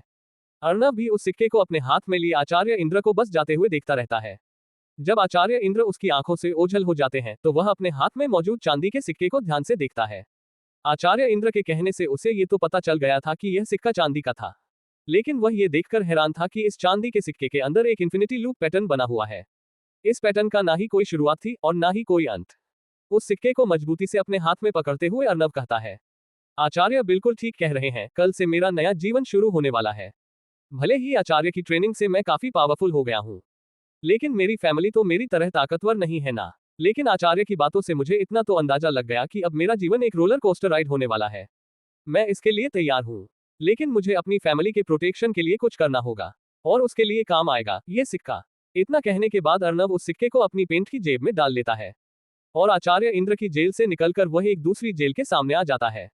अर्नब इन 2 सालों में आज जेल के इस हिस्से की तरफ आया था, जिस वजह से बहुत से कैदी उससे कोई नया बकरा समझ रहे थे। लेकिन वहां पर एक ऐसा कैदी भी था जो अर्नब को वहां पर देखकर काफी हैरान था। ये कैदी वही इंसान था जो अर्नब को अपने कपड़े धोने को कह रहा था, लेकिन आज अर्नब को देखकर उस कैदी को अर्नब से हल्का डर महसूस हो रहा था, क्योंकि आज का अर्नब 2 साल पहले वाले अर्नब से काफी बदल गया था। जहां पर 2 साल पहले अर्नब एक मासूम सा छोटा सा पतला दुबला बच्चा लगता था जो हर किसी से डरता रहता था, लेकिन आज के अर्नब में कॉन्फिडेंस कूट कूट कर भरा हुआ था। यहाँ तक कि उसका शरीर भी काफी मस्कुलर हो गया था। उसके चेहरे पर पहले जो डर के भाव रहते थे, लेकिन अब उसके चेहरे पर एक शांति थी। उसके चेहरे पर अब वह बच्चों वाली मासूमियत नहीं थी, बल्कि अब तो वह दिखने में काफी हैंडसम और जवान लग रहा था। अब उसकी उम्र 20 साल हो गई थी, जिस वजह से अब वह पहले से थोड़ा ज्यादा मर्द लग रहा था। अर्नब भी उस कैदी को देख लेता है, लेकिन वह उसे नजरअंदाज कर देता है। वह सीधा उस लॉकअप के अंदर जाता है। इस समय उस लॉकअप के अंदर 6 लोग थे, लेकिन अर्नब तो उस लॉकअप के अंदर आने के बाद सभी की तरफ देखते हुए कहता है, तुम में से रघु कौन है? अर्नब की बात सुनने के बाद वहां पर मौजूद सभी कैदी अर्नब को ऐसे देखने लग जाते हैं जैसे अगले ही पल वह उसका मर्डर कर देंगे। जब अर्नब देखता है कि उसके सवाल का जवाब कोई भी नहीं दे रहा है, तो वह दोबारा से सभी की तरफ देखते हुए पूछता है, क्या कोई बता सकता है तुम में से रघु कौन है? मुझे उससे अर्जेंट मिलना है। अर्नब के इस बेबाकी भरे अंदाज को देखकर एक कैदी अपनी जगह से खड़ा हो जाता है और अर्नब की तरफ आते हुए कहता है, ए बच्चे, ज्यादा चर्बी चढ़ी है, दिखाई नहीं दे रहा क्या इस समय रात हो चुकी है? अगर तुझे किसी से मिलना है तो कल सुबह आना, चल निकल। वह इंसान अर्नब को ऐसे देख रहा था जैसे अर्नब उसके लिए कोई मायने ही नहीं रखता है। उसने ये सब अर्नब के गाल थपथपाते हुए कहा था। अर्नब भी समझ पा रहा था कि यह इंसान उसे जानबूझकर टारगेट कर रहा है, लेकिन शायद इस इंसान को नहीं पता था कि वह किसी मुसीबत को ललकार रहा था। अपने आप को इस तरह से ह्यूमिलेट होता हुआ देखकर अर्नब को काफी गुस्सा आता है। हालांकि मार्शल आर्ट की ट्रेनिंग से अर्नब का टेम्पर तो काफी अच्छा हो गया था, इसलिए उसे इतनी जल्दी अब गुस्सा नहीं आता था, लेकिन उसे पता था कि वह किस तरह के लोगों के बीच में है। हालांकि अर्नब को पहले भी गुस्सा आता था तो भी वह कुछ नहीं कर सकता था, लेकिन अब बात कुछ और थी। अर्नब तुरंत उस इंसान का हाथ उसकी कलाई से पकड़ लेता है और अपनी आंखों में बिना किसी इमोशन के उस इंसान की तरफ देखता है और फिर काफी गंभीरता से उससे पूछता है, क्या तू रघु है? ये सवाल करते वक्त उसकी आवाज में भी कोई इमोशन नहीं था। ये सवाल पूछते हुए अर्नब उस इंसान की कलाई पर अपनी पकड़ मजबूत करता जा रहा था, जिस वजह से उस इंसान को काफी दर्द हो रहा था, लेकिन वह भी कोई ऐसा वैसा गुंडा नहीं था। वह दर्द को अच्छे से सहन कर रहा था, लेकिन उस इंसान को पता नहीं था कि पिक्चर तो अभी शुरू हुई है। अर्नब की पकड़ धीरे धीरे और मजबूत होती जा रही थी, जिस वजह से उसके हाथ में बहता हुआ खून रुक गया था। अब उसे अपनी कलाई में बेइंतहा दर्द महसूस हो रहा था। उस इंसान को तो अब ऐसा लगने लग गया था जैसे किसी भी पल उसकी कलाई की हड्डी टूट सकती है। अब उस इंसान से वह दर्द सहन नहीं होता, इसलिए वह दर्द से चिल्लाने लग जाता है, आह टायर्ड, आह टायर्ड, आह टायर्ड। इसके बाद तो वह इंसान दर्द में बिलबिलाते हुए अर्नब के सवाल का जवाब देता है, नहीं, मैं नहीं हूं। उसकी बात सुनने के बाद अर्नब उसकी कलाई को मरोड़ देता है और अगले ही पल पूरे लॉकअप में हड्डियों के टूटने की आवाज सुनाई देती है। उस इंसान की कलाई को तोड़ने के बाद अर्नब उसे छोड़ देता है और उसकी तरफ देखते हुए कहता है, अगली बार किसी दूसरे के काम में टांग अड़ाने की कोशिश मत करना, वरना अगली बार तुम्हारी कलाई की जगह गर्दन होगी। उसे इतना कहने के बाद अर्नब दोबारा से बाकी के कैदियों की तरफ देखते हुए कहता है, क्या अब कोई बताएगा तुम में से रघु कौन है? इस बार अर्नब की बात सुनने के बाद सभी कैदी एक कैदी को देखने लग जाते हैं। अर्नब भी उन सभी की नजरों का पीछा करता है और उस कैदी को देखता है। अर्नब देखता है कि वह कैदी एक 40 से 45 साल का व्यक्ति है। उसकी आंखें किसी चील की आंखों के जैसी थी और उसकी फ्रेंच दाढ़ी मूंछ थी। उस इंसान के हल्के बुरे रंग के मीडियम लेंथ के बाल थे। उस इंसान ने अपनी राइट आईब्रो के ऊपर 2 पियर्सिंग करवा रखी थी। उस इंसान ने भी बाकी के कैदियों की तरह कपड़े पहन रखे थे, बस फर्क ये था कि उसके गले में एक चांदी की मोटी चैन थी। अर्नब उस इंसान को एक पल के लिए ध्यान से देखता है और फिर अपनी जेब से वह चांदी का सिक्का निकालकर उसकी तरफ उछाल देता है। जब अर्नब रघु को देख रहा था, तो रघु भी अर्नब की तरफ देख रहा था। रघु यही सोच रहा था कि वह सामने वाले से तो कभी मिला नहीं, तो वह उसे क्यों ढूंढ रहा है। लेकिन रघु को लग रहा था कि सामने वाला उसे ढूंढ रहा है, तो जरूर उससे कोई काम होगा। लेकिन रघु ये देखकर हैर आना हो जाता है कि सामने वाला उससे कुछ भी ना कहकर उसकी तरफ एक चीज उछाल रहा है। रघु भी अब ये जानने के लिए काफी उत्सुक था कि आखिर सामने वाला उसे क्यों ढूंढ रहा है। रघु तुरंत अपने हाथ को आगे बढ़ाते हुए उस चीज को पकड़ लेता है जो अर्नब ने फेंकी थी।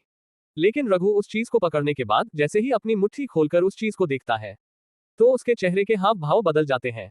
रघु काफी देर तक उस सिक्के को लगातार देखता रहता है। तकरीबन 5 मिनट के बाद रघु अपनी गर्दन उठाकर अर्नब की तरफ देखता है और गंभीरता से पूछता है, आखिर तुम क्या चाहते हो? रघु की बात सुनने के बाद वहां पर बैठे सभी कैदी काफी ज्यादा हैरान हो जाते हैं। उन सभी को अच्छे से पता था कि रघु क्या चीज है, लेकिन वही अर्नब रघु की बात सुनने के बाद उसके पास आकर बैठता है और फिर गंभीरता से कहता है, मैं चाहता हूं कि तुम किसी को प्रोटेक्शन दो। अर्नब के बात सुनने के बाद रघु हैरान था। उसे लगा था कि सामने वाला उससे जरूर बहुत कुछ बड़ा मांगेगा, लेकिन सामने वाला तो किसी को प्रोटेक्ट करने को कह रहा था। लेकिन रघु तुरंत पूछता है, उनकी पहचान क्या है? रघु की इस बात पर अर्नब गहरी सांस लेता है और फिर अपनी पेंट की पॉकेट से 3 फोटो निकालकर रघु की तरफ बढ़ा देता है। भले ही अर्नब पिछले 2 सालों से सभी से अलग हो गया था, लेकिन समय समय पर वह अपने आचार्य इंद्र से कहकर अपने परिवार वालों की खबर निकलवाता रहता था। ये 3 फोटो भी आचार्य इंद्र ने ही उसे दी थी। अर्नव उन तीनों फोटो को रघु को देते हुए कहता है, मेरे आचार्य कह रहे थे कि तुम्हारा अंडरवर्ल्ड में काफी अच्छा दबदबा है। अब मैंने तुम्हें वह सिक्का दिया है, तो तुम्हें इन तीनों को प्रोटेक्शन देनी होगी। मैं पहले ही बता दे रहा हूँ, ये तीनों मेरे फैमिली मेंबर है और मैं नहीं चाहता कि इन्हें कोई परेशानी हो, इसलिए तुम इन्हें प्रोटेक्शन दोगे। अर्नव की बात सुनने के बाद रघु तीनों फोटो को अपने हाथ में ले लेता है और एक एक करके तीनों फोटो को देखता है और फिर अर्नव की तरफ देखते हुए कहता है, ठीक है, काम हो जाएगा। वैसे कोई और फरमाइश? जिस पर अर्नव सिर्फ इतना कहता है, अभी के लिए तो नहीं है, बाकी का बाद में देखेंगे। रघु से इतना कहने के बाद अर्नव अपनी जगह से खड़ा होता है और बिना किसी से कुछ बोले लॉकअप से निकल जाता है। अर्नव के जाने के बाद रघु के बगल में मौजूद कैदी रघु की तरफ देखते हुए कहता है, रघु दादा, आखिर था कौन वह लड़का और उसकी हिम्मत कैसे हुई आपसे इस तरह से बात करने की? आप बोलो तो अभी ही उस बच्चे को अच्छा सा मजा चखा दूंगा। उस कैदी की बात सुनने के बाद रघु अपनी आंखें सिकोड़ते हुए उसकी तरफ देखता है और कहता है, नहीं, ऐसा कुछ भी करने की जरूरत नहीं है। उस लड़के ने हमें एक काफी कीमती ट्रेजर दिया है, इसलिए हम उसकी इतनी तो मदद कर ही सकते हैं और वैसे भी उसने कोई ज्यादा बड़ी मांग नहीं रखी है। इतना कहने के बाद रघु उन फोटो को उस कैदी की तरफ करते हुए कहता है, ले, इन फोटो को ध्यान से देख ले और जल्द से जल्द वसंत को बता देना कि उनकी प्रोटेक्शन में 6 लोगों को लगा दे। रघु की बात सुनने के बाद वह इंसान तुरंत अपनी गर्दन हिलाते हुए कहता है, ठीक है रघु दादा, मैं कल ही वसंत भाई को इन लोगों की प्रोटेक्शन में लोगों को लगाने के लिए कह दूंगा। उस इंसान की बात सुनने के बाद रघु अपनी गर्दन हिलाते हुए दोबारा से चुपचाप बैठ जाता है। इस समय आधी रात बीत गई थी और सभी कैदी आराम से सो रहे थे, लेकिन एक इंसान ऐसा भी था जो अभी भी जगा हुआ था। उसे आज की रात बहुत लंबी लग रही थी। यह इंसान अर्नव था। जब अर्नव को काफी देर तक नींद नहीं आती तो अर्नव अपनी जगह से खड़ा होकर जेल के अंदर ही अपने मार्शल आर्ट की प्रैक्टिस करने लग जाता है। आखिर क्या रहस्य था उस चांदी के सिक्के का और कौन है ये वसंत भाई? क्या वसंत भाई अर्नव के परिवार वालों की प्रोटेक्शन में अपने आदमियों को लगाएगा? अगर आप भी इन सभी सवालों के बारे में जानना चाहते हैं तो बने रहे हमारे साथ और पढ़ते रहिए Arnav the king of mafia, सिर्फ और सिर्फ पॉकेट FM नॉवल पर। CH5 बस में गुंडा। ठीक है रघु दादा, मैं कल ही वसंत भाई को इन लोगों की प्रोटेक्शन में लोगों को लगाने के लिए कह दूंगा। उस इंसान की बात सुनने के बाद रघु अपनी गर्दन हिलाते हुए दोबारा से चुपचाप बैठ जाता है। इस समय आधी रात बीत गई थी और सभी कैदी आराम से सो रहे थे, लेकिन एक इंसान ऐसा भी था जो अभी भी जगा हुआ था। उसे आज की रात बहुत लंबी लग रही थी। यह इंसान अर्नव था। जब अर्नव को काफी देर तक नींद नहीं आती तो अर्नव अपनी जगह से खड़ा होकर जेल के अंदर ही अपने मार्शल आर्ट की प्रैक्टिस करने लग जाता है। मार्शल आर्ट की प्रैक्टिस करते करते अर्नव को ऐसा लग रहा था जैसे उसके शरीर के अंदर बहुत ज्यादा एनर्जी जनरेट हो रही है। उस एनर्जी की वजह से अर्नव की प्रैक्टिस की स्पीड तेज होती जा रही थी। उसके हवा में मुक्के मारने से हवा को चीरने की भी आवाज सुनी जा सकती थी। वह मार्शल आर्ट की प्रैक्टिस करने में इतना लीन हो गया था कि उसे पता ही नहीं चला कि उसके मार्शल आर्ट के प्रैक्टिस करने की वजह से हवा में शॉकवेव फैलने शुरू हो गई है। उसकी हर एक मूवमेंट से एक अदृश्य धमाका हो रहा था। उन धमाकों की गूंज से ऐसा लग रहा था जैसे एक बुलेट ट्रेन लगातार किसी न किसी चीज से टकरा रही है। अर्नव प्रैक्टिस करते करते काफी ज्यादा फोकस्ड हो गया था। वह देखने में एकदम परफेक्ट किलिंग मशीन लग रहा था। अर्नव ने प्रैक्टिस करने के लिए अपनी शर्ट उतार रखी थी, जिस वजह से उसकी परफेक्ट फिजिक काफी ज्यादा अट्रैक्टिव लग रही थी। उसके चौड़े कंधे, उसकी chest, abs, V shape back. हालांकि उसकी बॉडी ज्यादा बल्कि नहीं लीन थी। उसकी बॉडी का हर पार्ट परफेक्ट शेप और कट में था। बहुत से लोग इस तरह की कट वाली बॉडी को पाने के लिए जिम में घंटे मेहनत करते हैं। वह बॉडी अर्नव अपने साथ लिए हुए था। प्रैक्टिस करते करते सुबह हो गई थी। पूरी रात प्रैक्टिस करने से उसका पूरा शरीर पसीने में भीगा हुआ था, लेकिन फिर भी उसे अपने शरीर में थकान की जगह एक अलग ही तरह की तंदुरुस्ती महसूस हो रही थी। अगर रात के समय अर्नव को ट्रेनिंग करते हुए उसके आचार्य इंद्र देख लेते तो वह समझ जाते कि अर्नव उस लेवल पर पहुंच गया है जहां पर एक आम मनुष्य नहीं पहुंच सकता, जहां पर पहुंचने के लिए लोगों को बहुत सालों की मेहनत लगती है। बहुत से लोग तो इस लेवल पर पहुंचने के लिए अपना पूरे जीवन लगा देते हैं, लेकिन पता नहीं कैसे अर्नव इस लेवल पर सिर्फ 2 सालों में पहुंच गया था। शायद यह इसकी लगातार मेहनत और हार न मानने की इच्छा थी। सुबह होने के बाद अर्नव अपने आचार्य इंद्र के पास जाता है और उनसे कुछ बातें करता है, लेकिन अर्नव के जाने से पहले आचार्य इंद्र उसे एक ऐसी चीज देते हैं जिसे देखकर अर्नव काफी ज्यादा हैरान था, क्योंकि उसके आचार्य उसे एक बरेटा M9 पिस्टल थमाते हैं। अर्नव को नहीं पता था कि यह पिस्तौल उसके किस काम आएगी, लेकिन यह पिस्तौल उसके गुरु दे रहे थे, इसीलिए वह बिना हिचके उसे अपने पास रख लेता है। उस बंदूक को अर्नव को देने के बाद आचार्य इंद्र अर्नव की तरफ देखते हुए उसे कहते हैं, अर्नव, जब से तुमने यह फैसला किया कि मैं तुम्हें मार्शल आर्ट सिखाऊं, तभी से तुम्हारी किस्मत मुझसे जुड़ गई थी। तुम्हारे ना चाहते हुए भी तुम अंडरवर्ल्ड के मामलों से जुड़ चुके हो। अब से तुम्हारी जिंदगी पूरी बदलने वाली है। इस नई जिंदगी के लिए तैयार रहना। अर्नव को उसके आचार्य इंद्र की बातें तो पूरी तरह से समझ में नहीं आई थी, लेकिन वह इतना समझ गया था कि अब से उसके जीवन का एक नया अध्याय शुरू होने वाला है। वह आचार्य इंद्र से और भी बहुत सी बातें करता है।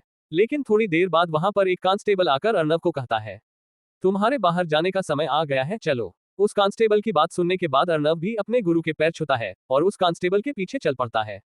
कांस्टेबल के पीछे चलते चलते अर्नब एक ऑफिस में पहुंच जाता है। वहां पर उसके रिहा होने की प्रक्रिया हो रही थी। अर्नब भी उनके साथ कोऑपरेट करता है और आखिर में एक पेपर पर साइन करके जेल से बाहर निकल जाता है। पिछले 2 सालों से अर्नब रोहतक डिस्ट्रिक्ट जेल में कैद था। आज पूरे 2 साल बाद उसने जेल से बाहर की दुनिया देखी। इस समय उसने कैदी के कपड़े नहीं पहन रखे थे, बल्कि एक काले रंग का लोअर, नीले रंग की टी शर्ट और पैरों में चप्पल थी। पूरे 2 साल बाद जेल से बाहर आने के बाद अर्नब अपने दोनों हाथों को खोलकर एक लंबी गहरी सांस लेता है। 2 साल पहले जिस अर्नब को जेल में डाला गया था, उस अर्नब और आज के अर्नब में काफी अंतर था। अर्नब आज 20 साल का हो गया था। अर्नब हरियाणा के झज्जर जिले के एक छोटे से गांव खानपुर में रहता था। इसीलिए वह बस स्टॉप पर जाकर अपने गांव के लिए बस पकड़ता है। 5-10 मिनट के बाद अर्नब को झज्जर जाने वाली बस मिल जाती है। वह बस में चढ़ लेता है। अर्नब जब उस हरियाणा रोडवेज में चढ़ा था, तब तो वह रोडवेज खाली थी, लेकिन जैसे जैसे वह आगे जा रही थी, भीड़ बढ़ती जा रही थी। अर्नब रोडवेज की सबसे पीछे वाली सीट पर बैठा हुआ था और बाहर के नजारों का आनंद ले रहा था। पूरे 2 सालों बाद इस तरह का खुला माहौल देखकर उसके चेहरे पर मुस्कान थी। बस पूरी भर चुकी थी, जिस वजह से बस में कई बार ब्रेक लगने से धक्का मुक्की भी हो रही थी और बस का कंडक्टर किसी को भी टिकट लिए बिना छोड़ नहीं रहा था। उसको देखकर ऐसा लग रहा था जैसे कोई वसूली वाला वसूली कर रहा है। अचानक से भीड़ में से एक महिला के जोर जोर से बोलने की आवाज आती है, चोर चोर, यहाँ पर कोई चोर है, किसी ने मेरी सोने की चैन चुरा ली। बार बार चिल्लाने से उसके आसपास मौजूद लोग भी उससे पूछते हैं, जिससे उन्हें पता चलता है कि इस महिला की किसी ने सोने की चैन चुरा ली है। लगातार बढ़ते हंगामे को देखकर बस का ड्राइवर भी बस को रोक देता है। कंडक्टर तुरंत उस महिला के पास जाकर उससे पूछता है, बहन जी क्या हुआ, आखिर आप इस तरह से शोर क्यों मचा रही हैं? जिस पर वह महिला रोते हुए कंडक्टर को कहती है, कंडक्टर देखो, किसी ने भीड़ का फायदा उठाकर मेरे गले से चैन चुरा ली है। उस महिला को रोता देखकर और उसकी बातें सुनकर कंडक्टर सभी की तरफ देखते हुए कहता है, देखो भाई, जो भी है, इस बहन जी की चेन वापस दे दो, नहीं फिर मन्नत हम सब की तलाशी लेनी पड़ेगी। कंडक्टर की बात सुनने के बाद भी कोई आगे नहीं आता, जिस पर वह कंडक्टर आगे कहता है, ठीक है, तो कोई अगर अपनी गलती मानना नहीं चाहता तो मैं भी क्या कर सकूं हूं, सारे जने अपनी अपनी तलाशी कराओ। इतना कहने के बाद वह कंडक्टर अपने आसपास मौजूद लोगों को देखने लग जाता है और एक एक करके उनकी तलाशी लेनी शुरू कर देता है। वह महिला भी बाकी की महिलाओं की तलाशी लेती है। कंडक्टर एक इंसान के पास आते हुए कहता है, चल भाई तू भी कर अपने हाथ ऊपर। कंडक्टर की बात सुनने के बाद वह इंसान इधर उधर देखने लगता है, लेकिन वह तुरंत अपने बगल में मौजूद एक 8 साल की बच्ची को पकड़ लेता है और फुर्ती से अपनी कमर के पीछे से एक चाकू निकालकर उस लड़की की गर्दन पर रख देता है।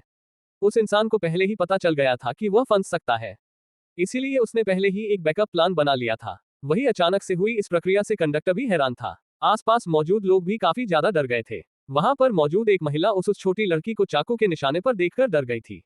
वह रोते हुए उस इंसान से कहती है, भाई साहब, भगवान की खातिर प्लीज मेरी बेटी को छोड़ दो, प्लीज भाई साहब। भीड़ में मौजूद सभी लोग भी उसे लड़की को छोड़ने की विनती करने लग गए थे।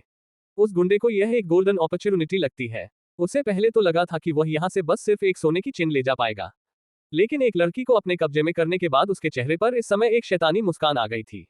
उसकी आंखों में लालच साफ नजर आ रहा था। वह इंसान अपनी भयानक आवाज में सभी की तरफ देखते हुए कहता है, ठीक है, मैं इस लड़की को छोड़ दूंगा, लेकिन तुम सभी को तुम्हारे पास जो कुछ भी है उसे मुझे दे दो। अगर तुम ऐसा करते हो तो मैं किसी को भी कोई नुकसान नहीं पहुंचाऊंगा। चुपचाप तुम सभी के पास जो कुछ भी है वह एक बैग में डालकर मुझे दे दो। उस गुंडे की बात सुनने के बाद भीड़ में मौजूद सभी लोग हैरान हो गए थे। उन्हें विश्वास नहीं हो रहा था कि एक गुंडा भरी बस में एक छोटी लड़की को अपने निशाने पर ले लेगा और फिर उनसे इस तरह की मांग भी करेगा। लेकिन पूरी बस में मौजूद सभी को पता था कि इस छोटी बच्ची की जिंदगी उन सभी के हाथ में है, इसीलिए उनमें से कोई भी गलती नहीं करना चाहता था, क्योंकि अगर उन्होंने कोई एक भी कदम उठाया तो सामने वाला गुंडा लड़की को जान से भी मार सकता है। वह गुंडा उसे लड़की के सहारे बस के आने जाने वाले दरवाजे के बिल्कुल सामने खड़ा हो गया था। उस गुंडे का सोचना था कि जैसे ही सभी लोग उस बैग के अंदर पैसे डालेंगे तो वह इस लड़की को धक्का मारकर बैग उठाकर तुरंत भाग जाएगा। उसकी पकड़ में मौजूद वह 8 साल की बच्ची लगातार रोए जा रही थी और बार बार मम्मी मम्मी चिल्ला रही थी। उस छोटी बच्ची को रोता देखकर बस में मौजूद सभी लोग अपने दांत पीसते हुए, ना चाहते हुए भी उस बैग में अपने अपने पैसे रखने लग जाते हैं। उस भीड़ में से एक बूढ़ा इंसान उस गुंडे को कोसते हुए कहता है, आज ये पेंशन लेके आया था, आज ये यो गुंडा मिल गया, कीड़े पड़ के मारेगा ससुरा, गुंडा बना हांडा है, ज इतना ए जिगरा ले रहा है तो छोरी न छोड़ के देख। उस बूढ़े इंसान की बात उस गुंडे को सुनाई दे जाती है, जिस वजह से उस गुंडे को और ज्यादा गुस्सा आ जाता है। जैसे ही वह बूढ़ा इंसान उसे गुंडे के बैग में अपनी पेंशन रखता है, तो वह गुंडा उस बूढ़े के पेट में लात मारते हुए कहता है, बूढ़े तेरी जबान कमे घनी नहीं चाल रही है। शुक्र मना तेरी बात सुन कह भी तन्ने जिंदा छोड़न लाग रहा हूँ। न्यू नी 2 दिन की जिंदगी है, आराम तक जिंदगी काट लूं। खाम में खा चौधर में पैर टेके। इस दृश्य को देखने के बाद कोई भी इंसान उस गुंडे के बारे में कुछ नहीं कहता। बस चुपचाप उसके पास जाते हैं और उसके पास मौजूद बैग के अंदर अपने पैसे रखने लग जाते हैं। अर्नव ने भी यह नजारा देखा था। उसे भी इस गुंडे के ऊपर अब गुस्सा आ रहा था, लेकिन उसे पता था कि गुंडे की गिरफ्त में इस समय एक छोटी बच्ची है। अगर वह उसके खिलाफ कोई एक्शन भी लेता है, तो उसका एक गलत कदम उस बच्ची को नुकसान पहुंचा सकता है। हालांकि अर्नव ने बहुत ज्यादा प्रैक्टिस की थी और वह काफी ज्यादा ताकतवर हो गया था, लेकिन उसने कभी भी रियलिटी में इस तरह की सिचुएशन का सामना नहीं किया था। इसीलिए वह इस समय थोड़ा नर्वस भी था। जब वह गुंडा देखता है कि लगभग सभी लोगों ने उस बैग के अंदर अपने पैसे रख दिए हैं, तो उसकी आंखें चमकने लग गई थी। लेकिन तभी उसकी नजर अर्नव पर जाती है। उस गुंडे को पता था कि अर्नव ने अभी तक एक भी पैसा इस बैग के अंदर नहीं डाला है। इसीलिए वह अर्नव की तरफ देखते हुए चिल्लाता है, क्यों भाई तू ना घाले के पैसे, तेरे खातिर पंडित बुलाऊं? आजा भैरू बाबा पे चढ़ावा चढ़ा। उस गुंडे की बात सुनने के बाद सभी लोग अर्नव की तरफ देखने लगते हैं। अर्नव भी उस गुंडे के ताने को अच्छे से समझ गया था, लेकिन फिर भी अर्नव अपनी जेब में हाथ डालकर 3-500 के नोट निकालकर उस गुंडे को दिखाते हुए कहता है, मेरे पास बस इतने ही है। अर्नव की बात सुनने के बाद पहले तो वह गुंडा अर्नव को देखता है और फिर हंसते हुए कहता है, हाँ ओ भाई फटे कंगाल हालत, कोई ना इनने के धर के धोखागा, इनने भी चढ़ा दे। अर्नव को उस गुंडे की बात सुनकर वैसे तो काफी गुस्सा आ रहा था, लेकिन उसे पता था वह इस समय कुछ भी नहीं कर सकता। इसलिए वह उसे गुंडे के पास जाता है और झुककर उस बैग के अंदर उन पैसों को रखना लगता है। लेकिन बैग के अंदर उन पैसों को रखते हुए आरव के हाथ की मुट्ठी कस गई थी। वह काफी फुर्ती से बैग के अंदर पैसे रखता है और अपने हाथ को तेजी से निकालते हुए उस लड़की के पैरों के बीच से निकलते हुए उस गुंडे के मैन पर एक मुक्का मारता है। अर्नव के रिफ्लेक्स काफी ज्यादा तेज थे। ये सब कार्य अर्नव ने सिर्फ 6 सेकंड के अंदर कर दिया था। अचानक से अपने शरीर के निचले हिस्से पर हमला होने से वह गुंडा छटपटा गया था। उसके हाथ से वह चाकू छूटकर जमीन पर गिर गया था। अर्नव बिजली से भी तेज रफ्तार में उस लड़की को वहां से हटा देता है, लेकिन वह गुंडा तो अपने शरीर के उस अंग को पकड़कर रोडवेज से नीचे गिर जाता है। हालांकि रोडवेज से सीधा रोड पर गिरने से उस इंसान को चोट भी लगी थी, लेकिन इस समय उस गुंडे को सबसे ज्यादा दर्द अपने उसे हिस्से पर हो रहा था, जहां पर अर्नव ने उसे मारा था। उस छोटी लड़की को उस गुंडे के चंगुल से बचाने के बाद अब अर्नव शांति से उस गुंडे की तरफ देखता है। उस छोटी लड़की को भीड़ को सौंपने के बाद अर्नव उस गुंडे के पास जाता है। उस गुंडे के पास जाते वक्त अर्नव उस गुंडे का ही चाकू उठा लेता है। उस गुंडे के पास जाने के बाद अर्नव उस गुंडे के पेट में एक जोरदार लात मारता है, जिस वजह से वह गुंडा दर्द में एक और चीख निकालता है। उद्धरण चिन्ह। भीड़ भी उस गुंडे को पीटना चाहती थी, लेकिन अर्नव उन्हें रोक देता है। अर्नव की बात सुनकर भीड़ रुक जाती है। इसके बाद तो अर्नव उस गुंडे को इतनी बेरहमी से पीटने लग जाता है जैसे कोई धोबी कपड़े को धोता है। वह पूरी भीड़ उस गुंडे को इतनी बेरहमी से पिटता देखकर काफी ज्यादा डर गई थी। अर्नव दिखने में एक साधारण 20 साल का लड़का दिखाई दे रहा था, लेकिन उसकी ताकत को देखकर कोई भी यह नहीं कह सकता था कि यह एक 20 साल का लड़का है। भीड़ को यही लग रहा था कि अर्नव कोई ट्रेंड मिलिट्री ऑफिसर है। उस गुंडे को तबीयत से पीटने के बाद अर्नव भीड़ की तरफ देखते हुए कहता है, अगर आप में से कोई अपना गुस्सा निकालना चाहते हो तो निकाल सकते हो, लेकिन इसे कोई जान से मत मारना, और हाँ, इसे पीटने के बाद पुलिस को भी कॉल कर देना। अर्नव की बात सुनने के बाद भीड़ उत्साहित हो जाती है और उस गुंडे को तबीयत से पीट देती है। इतने सारे लोगों के द्वारा पीटे जाने से वह गुंडा अधमरा हो गया था। उस गुंडे के शरीर के हर एक अंग में दर्द हो रहा था। वह गुंडा अपने शरीर के किसी भी अंग को हिलाता तो उसे काफी दर्द होता। उसे पीटने के बाद एक आदमी पुलिस को कॉल कर देता है।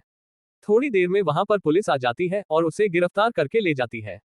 लेकिन जब पुलिस वालों ने ये पूछा कि उसकी यह हालत किसने की है, तो सभी लोग अर्नव का नाम तो लेना चाहते थे, लेकिन अर्नव ने उन्हें कहा था कि वह ये कहे कि इस गुंडे को उन सब ने मिलकर पकड़ा है। पहले तो वह अर्नव की बात नहीं मनाना चाहते थे, लेकिन अर्नव के बार बार कहने पर वह मान जाते हैं और पुलिस से वही कहते हैं जो अर्नव ने उन्हें कहने को कहा था। पुलिस के जाने के बाद सभी लोग दोबारा से बस में बैठ जाती है और बस दोबारा से झज्जर की तरफ चल पड़ती है। क्या इस सफर में अर्नव को कोई और परेशानी आएगी? क्या उस गुंडे को पीटने के बाद और जेल से बाहर आने के बाद वह गुंडा अर्नव से बदला तो नहीं लेगा? क्या रघु के ऑर्डर के अनुसार वसंत ने अपने आदमी अर्नव की फैमिली की प्रोटेक्शन में लगा दिए होंगे? अगर आप इन सभी सवालों के उत्तर जानना चाहते हैं तो बने रहे हमारे साथ और पढ़ते रहिए Arnav the king of mafia सिर्फ और सिर्फ पॉकेट FM नॉवल पर। CH6 खराब हालत।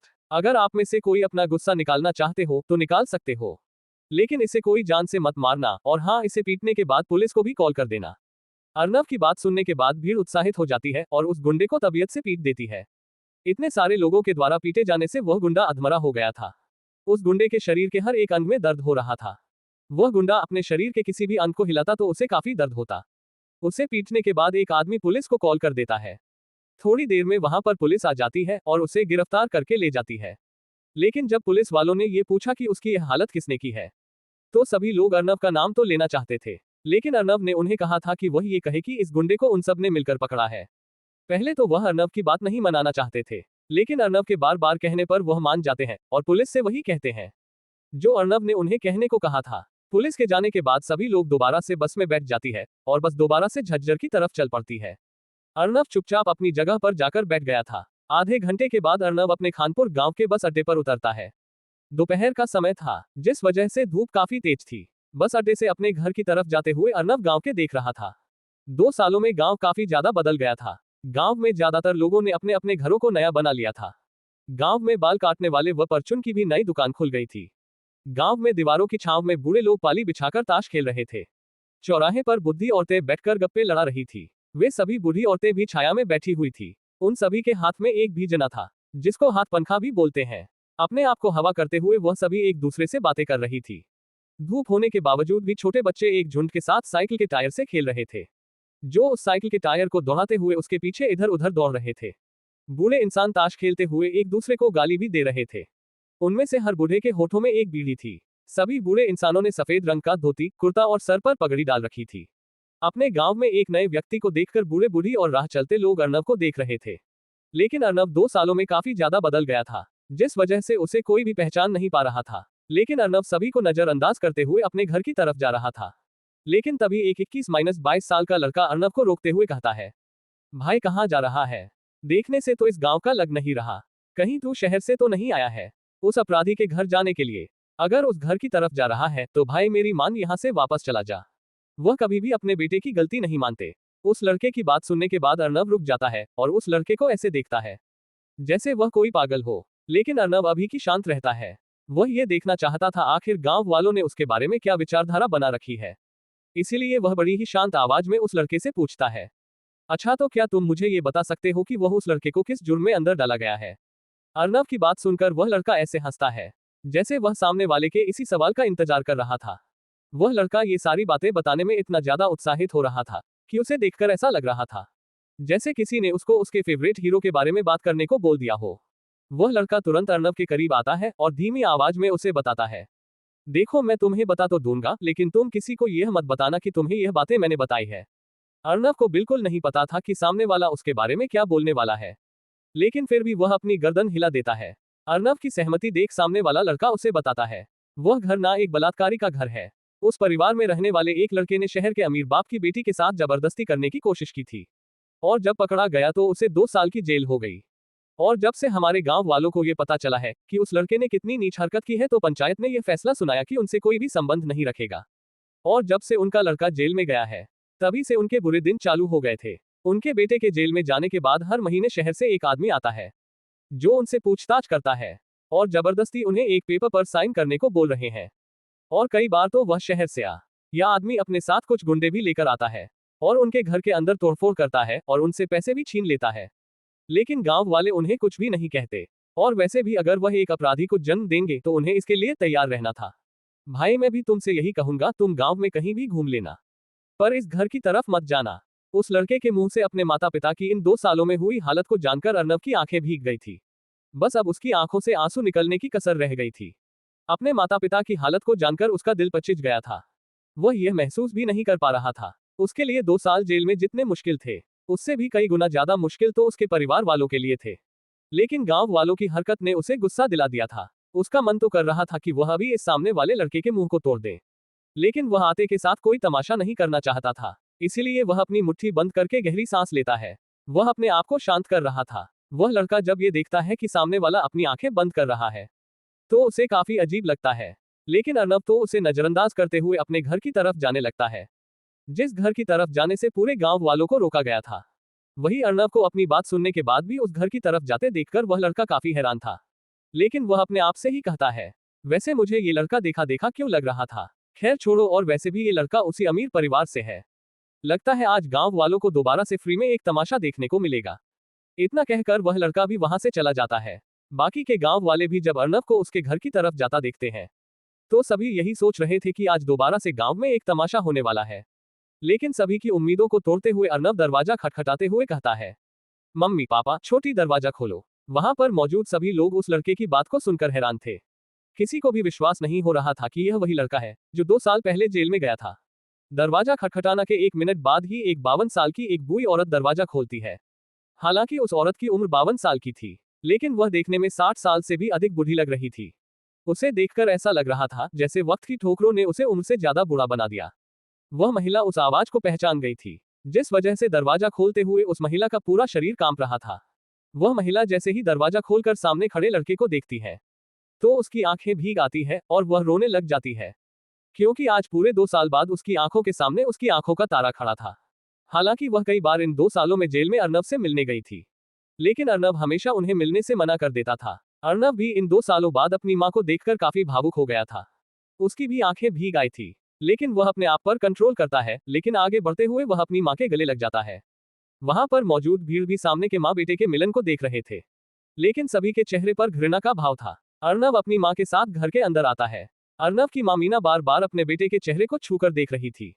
अपनी मां की हालत को देखकर अर्नब भी काफी ज्यादा भावुक हो गया था, और रोकने के बावजूद भी उसकी आंखों से आंसू झलक आते हैं। अर्नब को रोता देखकर उसकी बूढ़ी मां उसके आंसुओं को पूछते हुए कहती है, अर्नब बेटा अब तू आ गया ना, देखना अब सब ठीक हो जाएगा।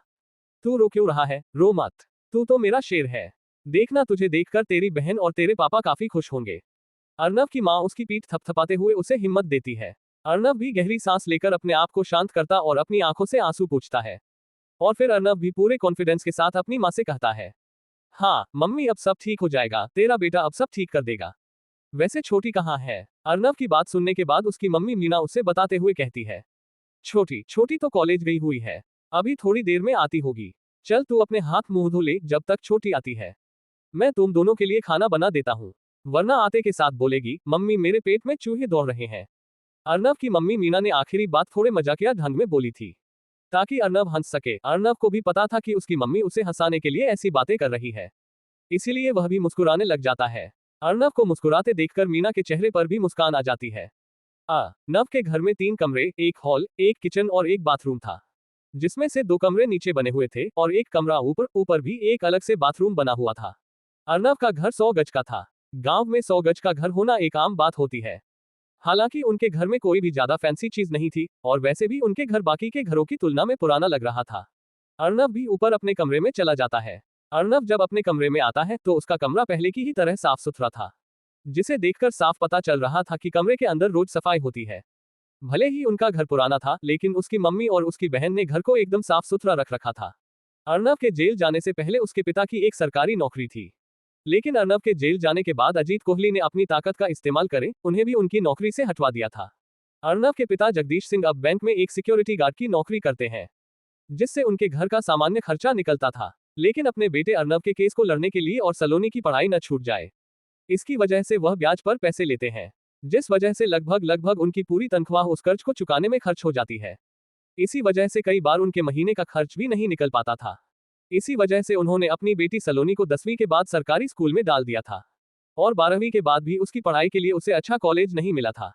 झज्जर में खानपुर के पास एक बहू नामक एक गांव था, जहां पर गवर्नमेंट गर्ल्स कॉलेज बना हुआ था। जब उसका एडमिशन अच्छे कॉलेज में नहीं हुआ तो सलोनी को इसी कॉलेज में भेजा गया, और दूसरी बात यह थी कि अच्छे कॉलेज में एडमिशन के लिए कॉलेज वाले पैसे ले रहे थे, जिस वजह से सलोनी को गवर्नमेंट गर्ल कॉलेज में जाना पड़ रहा था। अर्नब देखता है कि उसको उसके पुराने कपड़े नहीं आ रहे हैं, इसीलिए वह नहा धोकर अपने वही कपड़े पहन लेता है। अर्नब अपने लोअर की जेब में हाथ डालता है तो वह देखता है कि उसके पास 500 - 500 के 30 नोट है, मतलब उसके पास 15,000 रुपये थे। बस में उस बच्ची और सभी की जान बचाने के लिए वहां बस में मौजूद सभी लोगों ने अर्नब को कुछ पैसे दिए थे, जिनको मिलाकर उसके पास 15,000 रुपये बने थे। हालांकि अर्नब इन्हें लेना तो नहीं चाहता था, लेकिन सभी के बार बार कहने से वह सभी को मना भी नहीं कर पाया। इन पैसों को देखते हुए अर्नब मन ही मन अपने आप से कहता है, शुक्र है मैंने इन पैसों को लेने से ज्यादा मना नहीं किया। अगर मुझे पता होता कि मेरे परिवार की हालत इतनी दयनीय है तो मैं उन लोगों के द्वारा दी गई पहले वाली रकम को ले लेता, लेकिन कुछ न होने से तो कुछ होना बेहतर है। अर्नब यह बातें इसलिए कह रहा था क्योंकि वह सभी पहले अर्नब को 30,000 देना चाहते थे, लेकिन अर्नब के बार बार मना करने से उन्होंने रकम को आधा कर दिया था। अपने कमरे में बैठा अर्नव उन पैसों को अपनी जेब में डाल लेता है और मन ही मन अपने आप से कहता है, पापा की भी उम्र होती आ रही है, वह कब तक हमारा खर्चा उठाएंगे। मुझे जल्द ही कोई काम ढूंढना होगा। आचार्य ने मुझे बताया था कि सबसे ज्यादा पैसा माफिया, ऑक्शन, शेयर मार्केट और बिजनेस से कमाया जा सकता है। आखिर मुझे किस फील्ड में जाना चाहिए? आखिर अर्नव पैसों के लिए कौन सा तरीका अपनाएगा? आखिर अब अर्नव का फैसला लेगा। क्या जेल से छूटने के बाद अर्नव कोहली परिवार से बदला लेगा? इन सभी सवालों के उत्तर जानने के लिए बने रहे हमारे साथ और पढ़ते रहिए Arnav the king of mafia सिर्फ और सिर्फ पॉकेट एफएम नॉवल पर। CH7 Chopra family. पापा की भी उम्र होती आ रही है, वह कब तक हमारा खर्चा उठाएंगे। मुझे जल्द ही कोई काम ढूंढना होगा। आचार्य ने मुझे बताया था कि सबसे ज्यादा पैसा माफिया, ऑक्शन, शेयर मार्केट और बिजनेस से कमाया जा सकता है। आखिर मुझे किस फील्ड में जाना चाहिए? अर्नव जब इस बारे में अपने आप से सवाल पूछ रहा था, तभी नीचे से उसकी मम्मी उसको लगाते हुए उसे कहती है, बेटा आजा, खाना बना दिया, खाना खा ले। अपनी मम्मी की बात सुनने के बाद अर्नव गहरी सांस लेता है और इन ख्यालों को सबसे पहले अपने दिमाग से बाहर निकालता है और फिर नीचे जाने लगता है। वह नीचे जब आकर देखता है तो उसकी बहन सलोनी भी अब तक आ चुकी थी। अर्नव जब सलोनी को देखता है तो वह उसे देखकर मुस्कुराता है। सलोनी भी अर्नव को देखकर मुस्कुराती है, लेकिन उसकी मुस्कुराहट से साफ पता चल रहा था कि अर्नव को यहाँ पर देखना उसे कुछ ज्यादा पसंद नहीं आया। अर्नव को नहीं पता था कि उसकी बहन इस तरह से क्यों बिहेव कर रही है, लेकिन अर्नव को पता था कि उसकी बहन का मूड इस समय ठीक नहीं है। इसीलिए वह उसे कुछ नहीं कहता और सीधा जाकर खाना खाने के लिए बैठ जाता है। अर्नव को यह माहौल थोड़ा ऑकवर्ड लग रहा था, इसीलिए वह अपनी बहन की तरफ देखते हुए उससे पूछता है, छोटी और बता कैसी चल रही है तेरी पढ़ाई? अर्नव की बात सुन सलोनी उसका जवाब देते हुए कहती है, जैसी चलनी चाहिए वैसी चल रही है। अर्नव ने सलोनी से इस तरह के जवाब की उम्मीद नहीं की थी। अर्नव को ऐसा लग रहा था जैसे उसकी बहन उससे नाराज है। इसीलिए अर्नव अपनी बहन की तरफ देखते हुए बड़े ही प्यार से सलोनी से पूछता है, सलोनी क्या कोई बात हो गई है जो तुम मुझसे इतना नाराज हो? क्या मुझे देखकर तुम्हें खुशी नहीं हुई? मैं पूरे 2 साल बाद तुमसे मिल रहा हूँ, लेकिन तुम मेरे साथ इस तरह से क्यों बिहेव कर रही हो? अर्नव की इस बात को सुनने के बाद सलोनी अपने हाथ में मौजूद फोन को बंद करके अपने बगल में रख देती है और अर्नव को देखने लगती है। सलोनी इस समय 18 वर्ष की हो गई थी और वह काफी खूबसूरत भी थी, लेकिन इस समय उसके चेहरे पर एक अलग तरह का चिड़चिड़ापन था। वह अर्नव की तरफ देखते हुए उसे कहती है, आपको देखकर खुशी, इनफैक्ट मुझे तो बहुत ज्यादा खुशी है। मेरा वह भाई जिससे मैं बहुत ज्यादा प्यार करती थी, वह बाहर आ गया। पहले मुझे यही लगता था कि शायद आपको फंसाया गया है, लेकिन कुछ महीनों के बाद मुझे पता चला कि आप कितने घटिया और गिरे हुए इंसान हैं। इनफैक्ट आज मुझे आपको अपना बड़ा भाई कहते हुए भी शर्म आ रही है। आपकी उस हरकत की वजह से पापा की नौकरी चली गई, मुझे प्राइवेट स्कूल से निकालकर गवर्नमेंट स्कूल में डाल दिया। अच्छे नंबर होने के बावजूद भी मुझे अच्छे कॉलेज में एडमिशन नहीं मिला। मेरे साथ यह सब सिर्फ आपकी वजह से हुआ भैया। हमारे घर की कितनी खराब हालत है आपको अंदाजा भी है। और जब भी मम्मी पापा आपसे जेल में मिलने जाते थे, आप कभी भी उनसे नहीं मिलते थे। क्या आपको पता है उनके दिल पर उस समय क्या बीतती होगी? उन दोनों की आपस की बात सुनकर उन दोनों की मम्मी मीना भी बाहर आ जाती है। उन्होंने सलोनी की बात सुन ली थी, इसीलिए वह सलोनी को डांटते हुए कहती है, बस सलोनी चुप, अपने बड़ों से ऐसी बात करते हैं, वह बड़े भैया हैं तुम्हारे। बेचारा कितनी प्यार से तुम्हारा हाल चाल पूछ रहा था, लेकिन तुम। उद्धरण चिन्ह। उनकी मम्मी मीना सलोनी से आगे कुछ कह पाती उससे पहले ही अर्नव उनका हाथ पकड़ लेता है और अपनी गर्दन नहीं में हिला देता है। लेकिन उसकी बहन की बातों ने उसे अंदर तक हिला डाला था। वह डबडबाए आंखों से जमीन की तरफ देखते हुए कहता है, मम्मी बस, इसमें सलोनी की कोई गलती नहीं है। ऐसा भी क्या गलत बोल दिया उसने, सही तो कह रही है। और हाँ, मुझे कुछ जरूरी काम है, बाहर जा रहा हूँ, बाहर ही खाना खा लूंगा। अपनी बात कहने के बाद अर्नव अपनी जगह से खड़ा होता है और घर से बाहर निकल जाता है। अर्नव को ऐसे बिना खाना खा बाहर जाते देखकर अर्नव की मम्मी मायूस हो जाती है, लेकिन फिर वह गुस्सा करते हुए सलोनी की तरफ देखते हुए कहती है, मिल गई तेरे कलेजे को ठंडक। पूरे 2 साल बाद आज वापस लौटा था, सोचा था अपने हाथों से स्वादिष्ट खाना बनाकर उसे अपने हाथों से खिलाऊंगी, लेकिन नहीं, तुझे कहाँ उसे घर में रहने देना था, बिना खाने खाए चला गया ना। अपनी मम्मी की बात सुनने के बाद सलोनी उनकी तरफ देखते हुए कहती है, बस मम्मी, गया तो गया, अब मैं क्या करूं? अगर कुछ बातें नहीं सुन सकता तो इसमें मेरी क्या गलती है? और आप मुझे खाना ला कर देंगी या फिर मैं भी बिना खाना खाए अपने कमरे में जाऊं? सलोनी की इस बात को सुनकर मीना सिंह चिढ़ते हुए कहती है, हाँ रुक जा, लाका र देती हूँ। इतना कहने के बाद मीना सिंह वापस रसोई के अंदर चली जाती है। रसोई के अंदर जाते हुए वह बड़बड़ा रही थी, पता नहीं क्या हो गया इस लड़की को, जब से कॉलेज में गई है इसके पर निकल आए हैं। इसकी जबान करेले के जैसी कड़वी हो गई है। बेचारे को इसकी बातों का कितना बुरा लगा होगा, लेकिन यह महारानी तो एक बार शुरू हो जाती है, चुप होने का नाम नहीं लेती। पूरी तरह से बिगाड़ कर रख दिया है इसके पापा ने इसे। वही घर से बाहर निकालने के बाद अर्नव गांव में मौजूद जोड़ के पास आ जाता है। झोड़ उसे कहा जाता है जहां पर गाय भैंस नहाती है। हरियाणा के लोग इसे कई बार मस्ती मजाक में भैंसों का स्विमिंग पूल भी कहते हैं। अभी भी झोड़ के अंदर भैंसें लेटी हुई थी। अर्नब भी वहां पर जाकर एक दीवार के ऊपर पैर लटका कर बैठ जाता है। इस समय उसके दिमाग में बहुत सी चीजें एक साथ चल रही थी। लेकिन आज सलोनी की बात सुनने के बाद अर्नब अंदर से टूट गया था, क्योंकि उसकी सगी बहन तक को उसके ऊपर विश्वास नहीं था कि उसका भाई ऐसा कुछ नहीं सकता है। अर्नब इस समय काफी मायूस था और बिना पलके झपकाए दूसरी तरफ देखे जा रहा था। उसकी आंख के कोने से मोती बराबर एक आंसू आ गया था, जिसको अर्नब अपने बाएं हाथ के बीच वाली उंगली से तुरंत पूछ लेता है।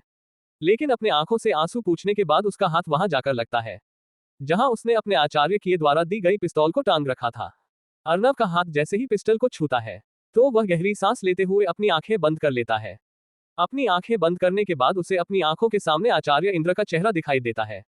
उस चेहरे को देखने के बाद अर्नब एक गहरी सांस लेता है और धीरे से अपनी आंखें खोलता है।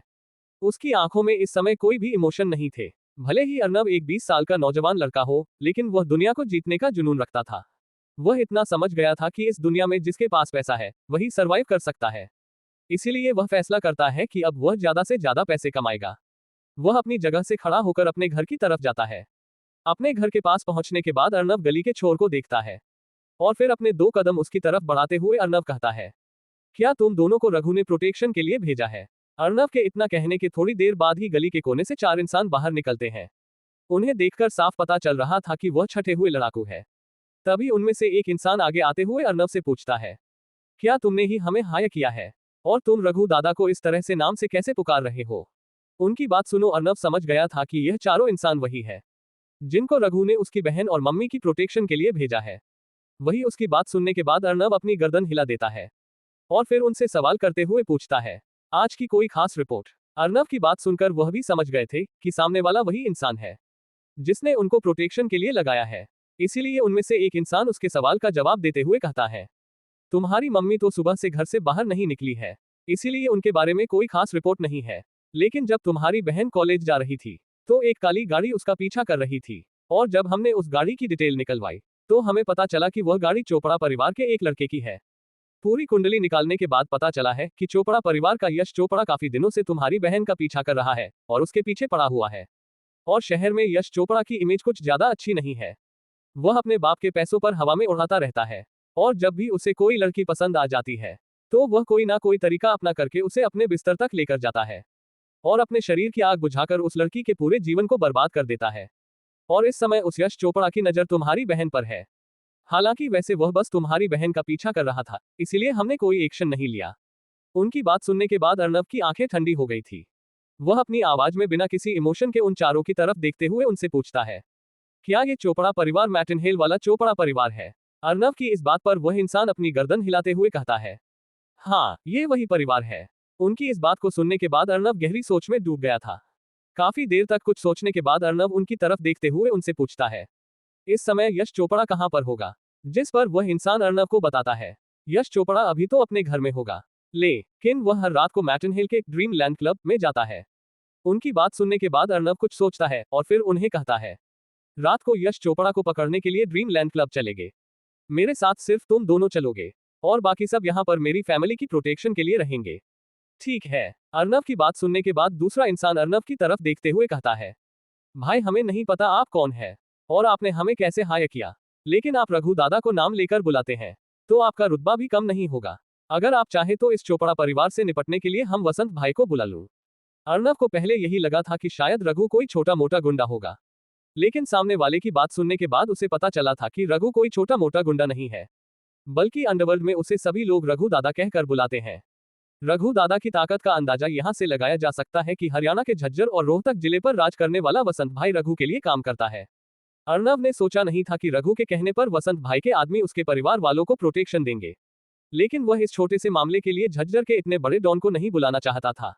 इसीलिए वह उस आदमी की तरफ देखते हुए कहता है, यह मामला इतना गंभीर नहीं है, वसंत को और भी बहुत से काम होंगे, उसे अपना काम करने दो, मैं खुद इस मामले को देखने वाला हूँ। अर्नब ने यहाँ पर वसंत भाई को वसंत कहकर इसीलिए बुलाया था क्योंकि उसने अभी थोड़ी देर पहले रघु दादा तक को सिर्फ रघु कहकर बुलाया था, और अगर वह रघु को इज्जत ना देकर वसंत को वसंत भाई कहकर बोलता तो सामने वालों को उस पर शक हो सकता था, और जिससे क्या पता वह उसका साथ देने से मना कर दे। वही वह चारों अर्नब के मुंह से वसंत भाई का सिर्फ वसंत नाम सुनकर हैरान थे। वह समझ गए थे कि सामने वाले का जरूर रघु दादा से कोई ना कोई रिश्ता है। उन्हें अच्छे से पता था कि रघु दादा कौन है। वह जेल में रहते हुए भी बाहर अपने सभी चीजों को ऑपरेट कर रहे थे। अर्नब भी उन्हें कुछ और इंस्ट्रक्शन देने के बाद घर चला जाता है। उसने फैसला कर लिया था कि उसे क्या करना है। अर्नब को पता था कि उसने किस रास्ते पर चलना शुरू कर दिया है, लेकिन वह अपने मम्मी पापा को इस बारे में नहीं बताना चाहता था। इसीलिए वह ऐसा कुछ करना चाहता था जिससे उसके मम्मी पापा को उस पर शक ना हो। वह तुरंत अपने 12th के रिपोर्ट कार्ड निकालता है। अर्नब ने अपनी 12वीं की रिपोर्ट कार्ड आज पहली बार देखी थी, क्योंकि 12वीं के आखिरी पेपर वाले दिन तो उसे फंसा दिया गया था और 2 दिन के अंदर उसे जेल भी हो गई थी। अर्नब अपने 12वीं के रिपोर्ट कार्ड पर परसेंटेज देखता है, जो 67.3% थी। यह एक एवरेज स्टूडेंट के परसेंटेज थी। इतने परसेंटेज से तो उसका किसी अच्छे कॉलेज में भी एडमिशन नहीं होगा। उसने सोच लिया था कि वह अपने साथ साथ अब अपनी बहन को भी एक अच्छे कॉलेज में भेजेगा। वैसे भी अब सेमेस्टर खत्म होकर नया सेशन शुरू होने वाला था, इसीलिए अर्नब झज्जर के अच्छे कॉलेज को देखता है। उसे सबसे अच्छा college Ganga institute of technology and management GITM लगा। वैसे भी उसकी बहन का बचपन से सपना था कि वह एक इंजीनियर बने। घर आने के बाद उसने अपनी मम्मी से बात करी थी, जिससे उसे पता चला था कि 10th के बाद उसकी बहन ने 11th 12th ने करने की वजह डिप्लोमा किया था।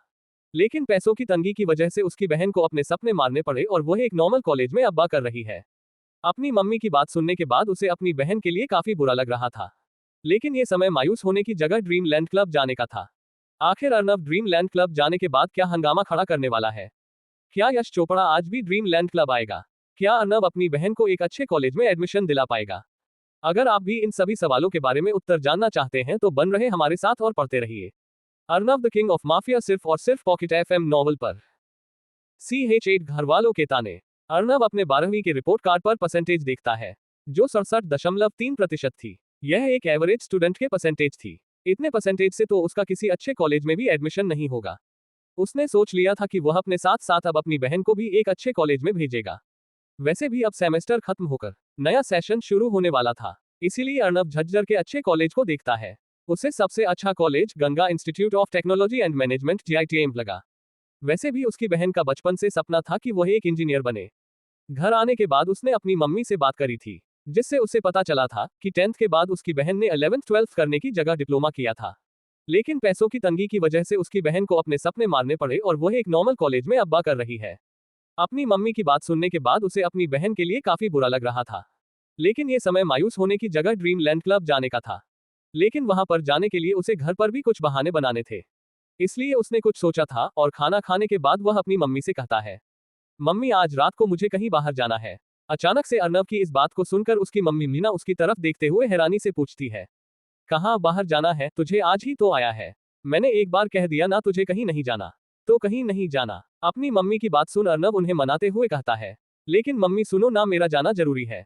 अर्नब की बात सुन उसकी मम्मी सभी की थालियों को समेटे हुए उसे कहती है, अच्छा जाना है तुझे, चल ये बता तू कहाँ जाएगा, कब तक वापस आएगा? और अपनी मम्मी के इस सवाल को सुनने के बाद अर्नब उन्हें कुछ कहता उससे पहले ही उसके पापा जगदीश उसकी मम्मी मीना से कहते हैं, अरे बाहर ही तो जा रहा है, क्या हुआ? जाने देना तेरे लाट साहब को। पहले जब मैं रोकता था तब तो तूने कभी मेरी बात नहीं मानी। जाने देना इसे, अभी हुआ ही क्या है? अभी तो हमारी और नाक कटानी बाकी है। इतना कहने के बाद उसके पापा जगदीश एक पल के लिए रुकते हैं और फिर अर्नब की तरफ देखते हुए आगे कहते हैं, जा चला जा, कहाँ जाएगा? अभी तो तू एक ही केस में फंसा है ना। बाहर जा, रोड पर किसी को लूट, किसी को मार डकैती कर दे, हमारा नाम रोशन और सीना चौड़ा। अभी तो तूने हमें सिर्फ गांव में ही मशहूर किया है। कुछ ऐसा कर जिससे पूरे जिले को पता चले और सब बोले देखो ये इसका लड़का है। अपने पापा की इस बात को सुनकर अर्नब ना चाहते हुए भी अपने गर्दन नीचे झुका लेता है। इस समय उसे अपने पिता की बात बहुत ज्यादा चुभ रही थी। हालांकि अर्नब को पता था कि उसके पापा उससे इस तरह से क्यों बातें कर रहे हैं, लेकिन अर्नब को कैसे भी करके आज रात को निकालना था और समय रहते ड्रीमलैंड क्लब जाना था। इसीलिए वह गहरी सांस लेते हुए एक झूठी कहानी बनाते हुए कहता है, आप दोनों को क्या लग रहा है? मैं बाहर सिर्फ आवारागर्दी करने जा रहा हूँ। मुझे इस पूरी दुनिया से कोई फर्क नहीं पड़ता कि लोग मेरे बारे में क्या सोच रहे हैं, लेकिन मुझे आप दोनों से फर्क पड़ता है। आपने मुझे पैदा किया है, क्या आपको अपनी परवरिश पर डाउट है कि आपका बेटा ऐसा कुछ कर सकता है? और पापा मैं कभी भी आपसे कुछ नहीं कहता। मैं आपकी काफी ज्यादा इज्जत करता हूँ, लेकिन आप हमेशा मुझे डिमोटिवेट क्यों करते रहते हैं?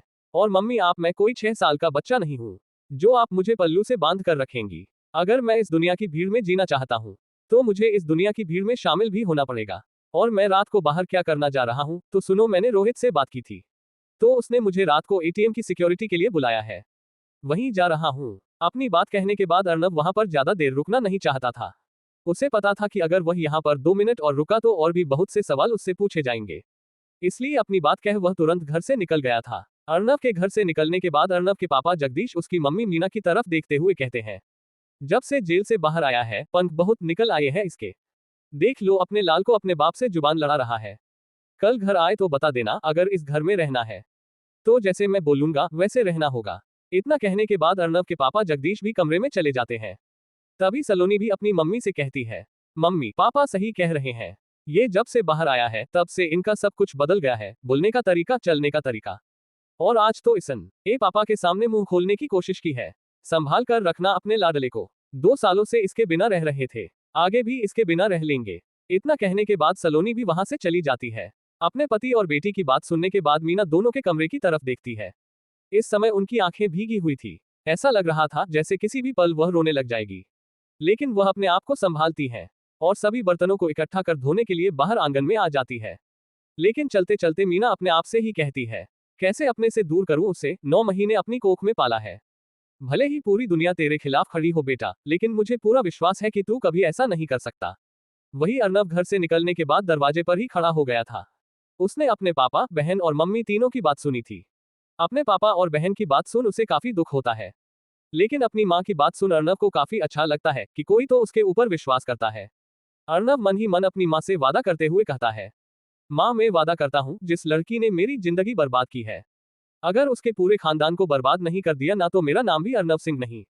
अपने आप से इतना कहने के बाद अर्नब गली से निकल जाता है। अर्नब के गली से निकलने के थोड़ी देर बाद ही अर्नब के पास थोड़ी दूरी से वही दोनों इंसान आ जाते हैं जो अर्नब को दिन में मिले थे। वह दोनों अर्नब को एक साथ ड्रीम लैंड क्लब लेकर जाते हैं। अर्नब ने उन दोनों को पहले ही वहां तक जाने के लिए एक गाड़ी का इंतजाम करने को कहा था। थोड़ी देर में अर्नब उनके साथ एक सिल्वर रंग की सेलेरियो में बैठकर वहां से निकल लेता है। 20 मिनट के बाद ही वह सभी मैथन हिल के ड्रीम लैंड क्लब के बाहर खड़े थे। अर्नब ने एक नॉर्मल मिडिल क्लास लड़के के जैसे कपड़े पहन रखे थे। अर्नब ने जो कपड़े पहन रखे थे उस हिसाब से उसका ऊपर से लेकर नीचे तक का कुल मिलाकर रेट 1000 के आसपास था। ये क्लब यहाँ का जाना माना क्लब था और इस क्लब को कंट्रोल भी चोपड़ा परिवार ही करता था। पूरे मैथन हिल में ड्रीम लैंड क्लब की 3 ब्रांच थी जिनका कंट्रोल यश चोपड़ा करता था। चोपड़ा परिवार का बिजनेस पूरे झज्जर जिले में फैला हुआ था और उनका मैं इनकम सोर्स ये रात को चलने वाले क्लब ही थे, जिनमें से मैथन हिल में चलने वाले ये तीनों क्लब और झज्जर शहर में चलने वाले 4 क्लब थे। हालांकि इनमें से भी मुख्य झज्जर शहर में चलने वाले क्लब थे, लेकिन इन तीनों क्लबों से भी चोपड़ा परिवार का अच्छा खासा मुनाफा होता था। चोपड़ा परिवार की कुल संपत्ति 60 से 70 करोड़ के आसपास की थी, जिस वजह से यह मैथन हिल के अमीर परिवारों की सूची में शामिल थे। अर्नब उन दोनों लोगों के साथ क्लब के अंदर जाता है। उन दोनों से बात करके अर्नब को पता चला था कि दोनों का नाम सागर और रवि है। अर्नब जब अंदर जाता है तो वह देखता है कि क्लब में रंग बिरंगी लाइट जल रही है और नौजवान लड़के और लड़कियां शराब पीकर नाच रहे हैं। इस क्लब में हर तरह की वह अश्लील हरकत हो रही थी जो आम क्लबों में होती है। अंदर आने के बाद अर्नब दोनों को कुछ इशारा करता है। सागर और रवि अर्नब के इशारे को देखकर समझ गए थे कि अब उन्हें क्या करना है। वह तुरंत इधर उधर घूमते हुए किसी को ढूंढने लग जाते हैं। अर्नब भी वहां पर हो रही सभी हरकतों को नजरअंदाज करते हुए सभी को बड़े ध्यान से देख रहा था। अर्नब सभी को देखते हुए अचानक से दूसरी तरफ मुड़ जाता है, जिस वजह से एक व्यक्ति उससे टकरा जाता है। अचानक किसी का टकरा जाने से अर्नब तुरंत माफी मांगते हुए कहता है, सॉरी, मुझे माफ करना। अपनी बात कहने के बाद अर्नब देखता है कि यह एक नौजवान लड़का है जो बिल्कुल नशे में धुत था। इस लड़के ने अपने आप को अमीर दिखाने के लिए महंगे कपड़े पहन रखे थे। ये लड़का इतना ज्यादा नशे में था कि इससे चला भी नहीं जा रहा था। अचानक से अर्नब के टकराने से वह लड़का लड़खड़ाकर जमीन पर गिर जाता है। अर्नब तुरंत अपना हाथ आगे बढ़ते हुए उसे उठाता है। ये लड़का देखने में ना ज्यादा हैंडसम था और ना ही ज्यादा खराब था, और इस लड़के की उम्र भी 25 साल के आसपास की थी। अपने आप के नीचे गिर जाने के बाद वह लड़का धीरे से टेबल का सहारा लेकर खड़ा होता है। वह लड़का अपने नशे से भरी आवाज में अर्नब पर गुस्सा करते हुए कहता है, साले तू होता कौन है, मुझे टक्कर मारने वाला? तू जानता नहीं मैं कौन हूँ? वह लड़का अपने ही नशे में मग्न था। अर्नब उससे बहस नहीं करना चाहता था, क्योंकि उससे बहस करने से उसका समय बर्बाद होगा और उसके लिए इस समय की ही कमी थी। वह आज रात के अंदर ही यश चोपड़ा से मिलना चाहता था, इसीलिए वह सामने वाले से माफी मांगते हुए कहता है, भाई मुझे माफ कर दे, मुझे नहीं पता था अचानक से तुम मेरे सामने आ जाओगे। अर्नब की माफी सुन सामने वाला किकर के झाड़ पर चढ़ते हुए कहता है, पहले तो मुझसे जानबूझकर टकराए और अब मुझसे माफी मांग रहे हो, लेकिन चलो कोई नहीं, जब तुम माफी मांग रहे हो तो मैं भी बात को आगे नहीं बढ़ाना चाहता। चलो मैं तुम्हें माफ करता हूँ, लेकिन उससे पहले तुम्हें अपने घुटनों के बल बैठकर मुझसे माफी मांगनी होगी। चलो चलो जल्दी मुझसे माफी मांगो, फिर मैं तुम्हें माफ कर दूंगा और आज के तुम्हारे इस क्लब का खर्चा मैं उठाऊंगा। ये लड़का यहाँ पर अपने आप को कुछ ज्यादा ही बड़ा समझ रहा था। उसे लग रहा था कि वह यहाँ का अकेला राजा है। अर्नब भी इससे माफी मांगकर अपना पीछा छुड़ाना चाहता था, लेकिन जब अर्नब ये देखता है कि सामने वाला चाहता है कि वह घुटने टेके तो अर्नब का चेहरा सख्त हो जाता है। अपने 2 साल की ट्रेनिंग में अर्नब के आचार्य इंद्र ने अर्नब को बताया था कि माता पिता और भगवान के अलावा किसी के भी सामने घुटने नहीं टेकने चाहिए और सर नहीं झुकना चाहिए। लेकिन अपनी गलती होने की वजह से अर्नब उससे माफी मांग रहा था, लेकिन सामने वाला कुछ ज्यादा ही बड़ी मांग कर रहा था। आखिर कौन है ये लड़का? क्या अर्नब इस लड़के से घुटनों के बल बैठकर माफी मांगेगा? क्या अर्नब आज की आज क्लब में यश चोपड़ा को ढूंढ पाएगा? इन सभी सवालों के उत्तर जानने के लिए बने रहे हमारे साथ और पढ़ते रहिए Arnab the king of mafia, सिर्फ और सिर्फ पॉकेट FM नॉवल पर। CH9 यही यश चोपड़ा है। ये लड़का यहाँ पर अपने आप को कुछ ज्यादा ही बड़ा समझ रहा था। उसे लग रहा था कि वह यहाँ का अकेला राजा है। अर्नब भी इससे माफी मांगकर अपना पीछा छुड़ाना चाहता था, लेकिन जब अर्नब ये देखता है कि सामने वाला चाहता है कि वह घुटने टेके तो अर्नब का चेहरा सख्त हो जाता है। अपने 2 साल की ट्रेनिंग में अर्नब के आचार्य इंद्र ने अर्नब को बताया था कि माता पिता और भगवान के अलावा किसी के भी सामने घुटने नहीं टेकने चाहिए और सर नहीं झुकना चाहिए।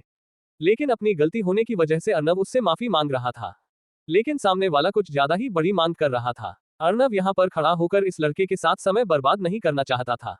वह इस क्लब में सिर्फ और सिर्फ यश चोपड़ा से मिलने आया था, और वह यश चोपड़ा को जानता भी नहीं था। उसे तो ये भी नहीं पता था आखिर यश चोपड़ा दिखता कैसा है। अर्नब को पता चल गया था कि वह जब तक यहाँ पर खड़ा रहेगा, ये लड़का ऐसे ही बोलता रहेगा। अर्नब इस लड़के के मुंह नहीं लगना चाहता था, इसीलिए वह उसे नजरअंदाज करते हुए जाता है। लेकिन जब वह लड़का ये देखता है कि अर्नब उसे नजरअंदाज कर रहा है, तो उस लड़के को काफी ज्यादा गुस्सा आता है। वह आगे बढ़ते हुए अर्नब का हाथ पकड़ लेता है और उसे मारने के लिए वह अपना हाथ ऊपर उठाता है। अर्नब इस लड़के की इस हरकत से काफी ज्यादा नाराज हो गया था। वह लड़का अर्नब को थप्पड़ मारकर अपना सारा गुस्सा निकालना चाहता था, लेकिन शायद आज इस लड़के का दिन अच्छा नहीं था। वह जैसे ही अर्नब को थप्पड़ मारने वाला होता है, अर्नब तुरंत उसका हाथ बीच हवा में ही पकड़ लेता है और उस लड़के को गुस्से से देखने लग जाता है। अर्नब इस क्लब में किसी जरूरी काम से आया था, इसीलिए वह इस लड़के के मुंह नहीं लगना चाहता था। लेकिन अब अर्नब इस लड़के की और ज्यादा बदतमीजी सहन नहीं कर पाया। इन 2 सालों में अर्नब का पूरा व्यक्तित्व बदल गया था। वह बहुत कम बोलने वाला हो गया था। वह तभी अपना मुंह खोलता था जब उसे लगता था कि हाँ, यहाँ पर बोलना जरूरी है। इसीलिए अर्नब उस लड़के की यह हरकत को देखकर उसे बिना कुछ बोले सीधा उसके चेहरे पर एक जोरदार थप्पड़ जड़ देता है।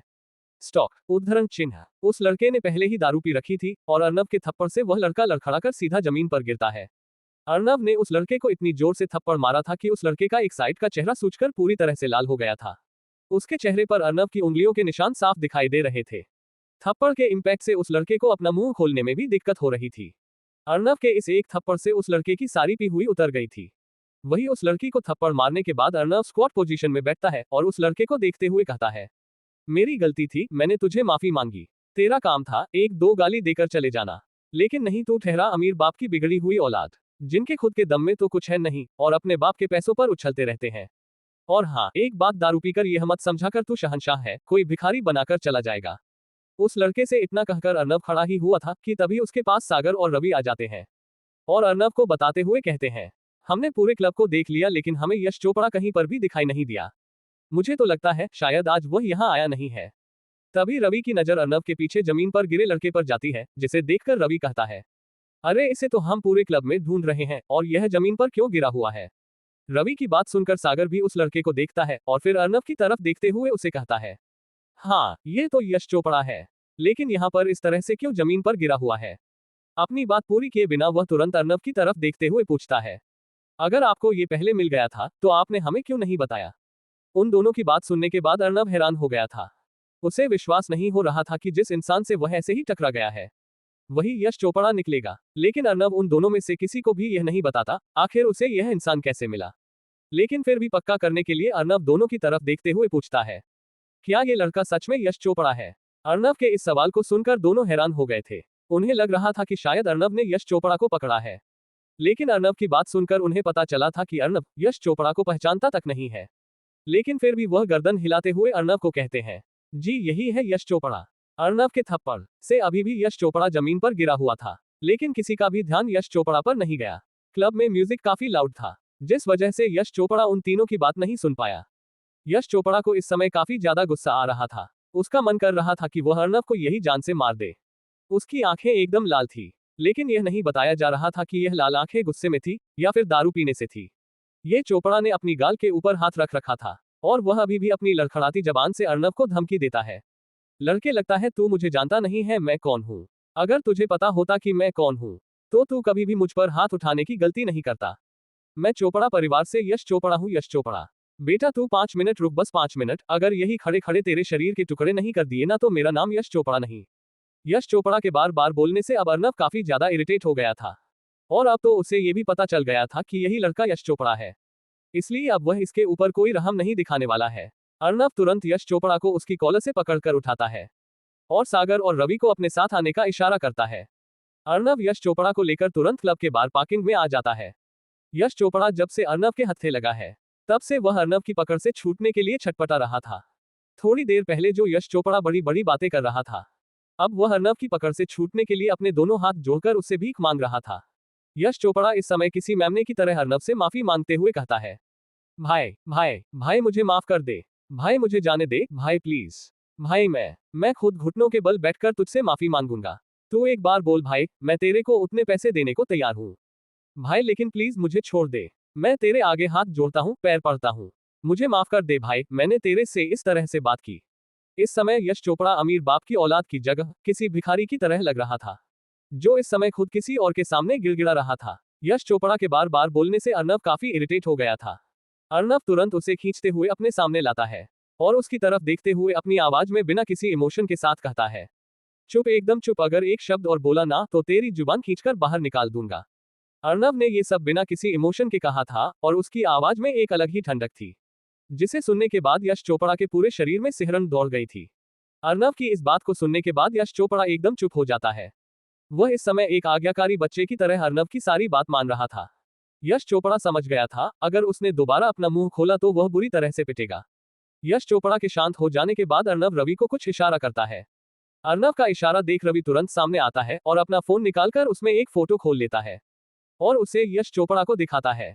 यश चोपड़ा जब उस फोटो को देखता है तो वह काफी ज्यादा हैरान हो जाता है, क्योंकि वह फोटो अर्नब की बहन सलोनी की थी। अर्नब यश चोपड़ा की तरफ देखते हुए उससे पूछता है, फोटो में मौजूद लड़की को पहचानता है? वह बहन है मेरी। अब तो तू समझ गया होगा तुझे क्यों उठाया है। अर्नब की बात सुनकर यश चोपड़ा को अब समझ में आया था आखिर क्यों बार बार कहने पर भी अर्नब उसे नहीं छोड़ रहा था। लेकिन यश चोपड़ा ने उम्मीद नहीं की थी कि उसे लड़की का भाई इतना ताकतवर होगा। वही अपनी बात कहने के बाद एक पल के लिए अर्नब चुप होता है और फिर कहता है, तेरे बारे में बहुत कुछ सुना है, अगर आज तुझे जिंदा छोड़ दिया तो तू बहुत सी मासूम लड़कियों की जिंदगी बर्बाद करेगा। क्या तूने कभी अंदाजा लगाया तूने कितनी लड़कियों की जिंदगी बर्बाद कर दी? शायद जब से तू अपने पैरों पर खड़ा हुआ है तब से तू हर महीने एक नई लड़की के साथ सोता है ना? चल तेरे सभी पापों का एक साथ हिसाब कर देता हूँ, ना रहेगा बांस ना बजेगी बांसुरी। अर्नब की बात सुनकर यश चोपड़ा काफी ज्यादा डर गया था और अर्नब की आखिर बात को सुनकर यश चोपड़ा को अच्छे से पता था कि उसके कहने का क्या मतलब है। वह अर्नब से कुछ कहता उससे पहले ही अर्नब अपनी बात खत्म करके अपने घुटने से तेजी से यश चोपड़ा के उस हिस्से पर मारता है जहां से किसी के मर्द होने का पता चलता है। अर्नब के एक हमले से यश चोपड़ा दर्द में बिलबिला उठता है। वह अपने शरीर के उस हिस्से को पकड़कर जमीन पर गिर जाता है और दर्द में इधर उधर छटपटाने लग जाता है। लेकिन अर्नब यहीं पर ही नहीं रुकता। उसे इस समय काफी ज्यादा गुस्सा आ रहा था, इसीलिए वह दोबारा से यश चोपड़ा के पास जाता है और अपना पैर उठाकर यश चोपड़ा के दोबारा से उस हिस्से पर रख देता है। हालांकि यश चोपड़ा ने अपने उसे हिस्से को अपने हाथों से ढक रखा था, लेकिन अर्नब के फोर्स की वजह से यश चोपड़ा के हाथ की हड्डी भी टूट जाती है, जिस वजह से यश चोपड़ा जोर जोर से चीख चिल्ला रहा था। लेकिन इस पार्किंग एरिया में कोई भी उसकी सुनने वाला नहीं था। अर्नब के पैर के नीचे आने से यश चोपड़ा के शरीर का वहन पूरी तरह से बर्बाद हो गया था। अर्नब ने जो कहा था उसने वह पूरा किया था। अब बांसुरी बजाने के लिए यश चोपड़ा के पास उसका बांस तो था, लेकिन उसके बांस की जड़ खराब हो गई थी। यश चोपड़ा इस समय दर्द में बुरी तरह से तड़प रहा था और जमीन पर इधर उधर लुढ़क रहा था। यश चोपड़ा मन ही मन अपने आप को कोस रहा था, क्यों आज वह अकेला घर से बाहर निकाल। यश चोपड़ा जब भी घर से बाहर जाता था तो वह अपने दोस्तों के साथ निकलता था, लेकिन आज वह अपने दोस्तों को साथ लेकर नहीं आया था। रवि और सागर भी अर्नब की इस हरकत से हैरान हो गए थे। उन्हें उम्मीद नहीं थी कि कोई इंसान इतना बेरहम भी हो सकता है। अर्नब की अगर उम्र देखी जाए तो अर्नब की उम्र के लड़के कॉलेज में जाते हैं। अर्नब यश चोपड़ा को अच्छे से पिटता है। उसे देखकर ऐसा लग रहा था उसने सुबह से लेकर अभी तक जो कुछ भी सुना है उसकी पूरी भड़ास उसने यश चोपड़ा पर निकाली है। 5 मिनट के अंदर ही यश चोपड़ा इतना ज्यादा घायल हो गया था कि उससे बोला तक नहीं जा रहा था। यश चोपड़ा को पीटने के बाद अर्नब उसका फोन निकालता है और उसके पापा को फोन मिला देता है। 2 रिंग के अंदर ही फोन उठा लिया जाता है और फोन के दूसरी तरफ से एक मध्य अवस्था के आदमी की गंभीर आवाज सुनाई देती है। हाँ, बोलो बेटा क्या हुआ? यश चोपड़ा के पिता की आवाज सुन अर्नब उसे कहता है। रंजीत चोपड़ा जी वैसे बड़ा दुख हो रहा है आपको बताते हुए। अगर आप 15 मिनट के अंदर मैथन हिल के ड्रीम लैंड क्लब नहीं पहुंचे तो अगले 15 मिनट के अंदर आपके बेटे की लाश आपके घर पर पहुंच जाएगी। और हाँ, आते वक्त अपने साथ चेक बुक लेते आना। और अगर तुमने थोड़ी सी भी होशियारी दिखाने की सोची तो तुम्हारे बेटे की खोपड़ी में 6 की 6 गोली उतार दूंगा। अपनी बात कहने के बाद अर्नब कॉल रख देता है। वही अपने बेटे के फोन पर किसी दूसरे की आवाज और धमकी सुनकर यश चोपड़ा के पिता रंजीत चोपड़ा काफी ज्यादा डर गए थे। लेकिन उन्हें ऐसा लग रहा था जैसे उनका बेटा यश चोपड़ा ही अपने दोस्तों के साथ मिलकर उनसे किसी तरह का मजाक कर रहा है। लेकिन रंजीत चोपड़ा का दिल कह रहा था कि उसका बेटा जरूर किसी बड़ी मुसीबत में है। वह अभी इस बारे में ही सोच रहे थे कि अचानक से उनके फोन पर एक मैसेज की टोन सुनाई देती है। डिंग। रंजीत चोपड़ा जैसे ही अपना फोन उठाकर उस मैसेज को देखते हैं तो उनकी रूह कांप जाती है, क्योंकि उनके फोन पर उनके बेटे के नंबर से एक वीडियो आई थी। उसे वीडियो को देखकर रंजीत चोपड़ा को काफी ज्यादा गुस्सा आ रहा था और अपने बेटे के लिए उन्हें बुरा भी लग रहा था। लेकिन उन्हें सबसे बड़ा डर इस बात का लग रहा था कि कहीं उनके बेटे को कुछ हो तो नहीं गया है। तभी उनके फोन पर दोबारा से एक टेक्स्ट मैसेज आता है जिस पर लिखा हुआ था योर टाइम स्टार्ट्स नाउ उद्धरण चिन्ह। रंजीत चोपड़ा अच्छे से समझ पा रहा था कि इस मैसेज का क्या मतलब है। रंजीत चोपड़ा के ऊपर अचानक से एक इतना बड़ा बम फूटा था कि अब वह कुछ सोच भी नहीं पा रहे थे। वह जैसी हालत में बैठे थे वैसी हालत में खड़े होते हैं और दौड़ते हुए सीधा घर से बाहर निकलते हैं और अपने ड्राइवर को गाड़ी निकालने को कहते हैं। क्या रंजीत चोपड़ा अपने बेटे यश चोपड़ा को बचा पाएंगे? आखिर अर्नब ने रंजीत चोपड़ा को चेक बुक लाने को क्यों कहा? आखिर अर्नब के दिमाग में चल क्या रहा है? वह क्या चाहता है? इन सभी सवालों के बारे में जानने के लिए बने रहे हमारे साथ और पढ़ते रहिए Arnab the king of mafia सिर्फ और सिर्फ पॉकेट FM नॉवल पर। CH10 मेरे बेटे को क्यों मारा? योर टाइम स्टार्ट्स नाउ उद्धरण चिन्ह। रंजीत चोपड़ा अच्छे से समझ पा रहा था कि इस मैसेज का क्या मतलब है। रंजीत चोपड़ा के ऊपर अचानक से एक इतना बड़ा बम फूटा था कि अब वह कुछ सोच भी नहीं पा रहे थे।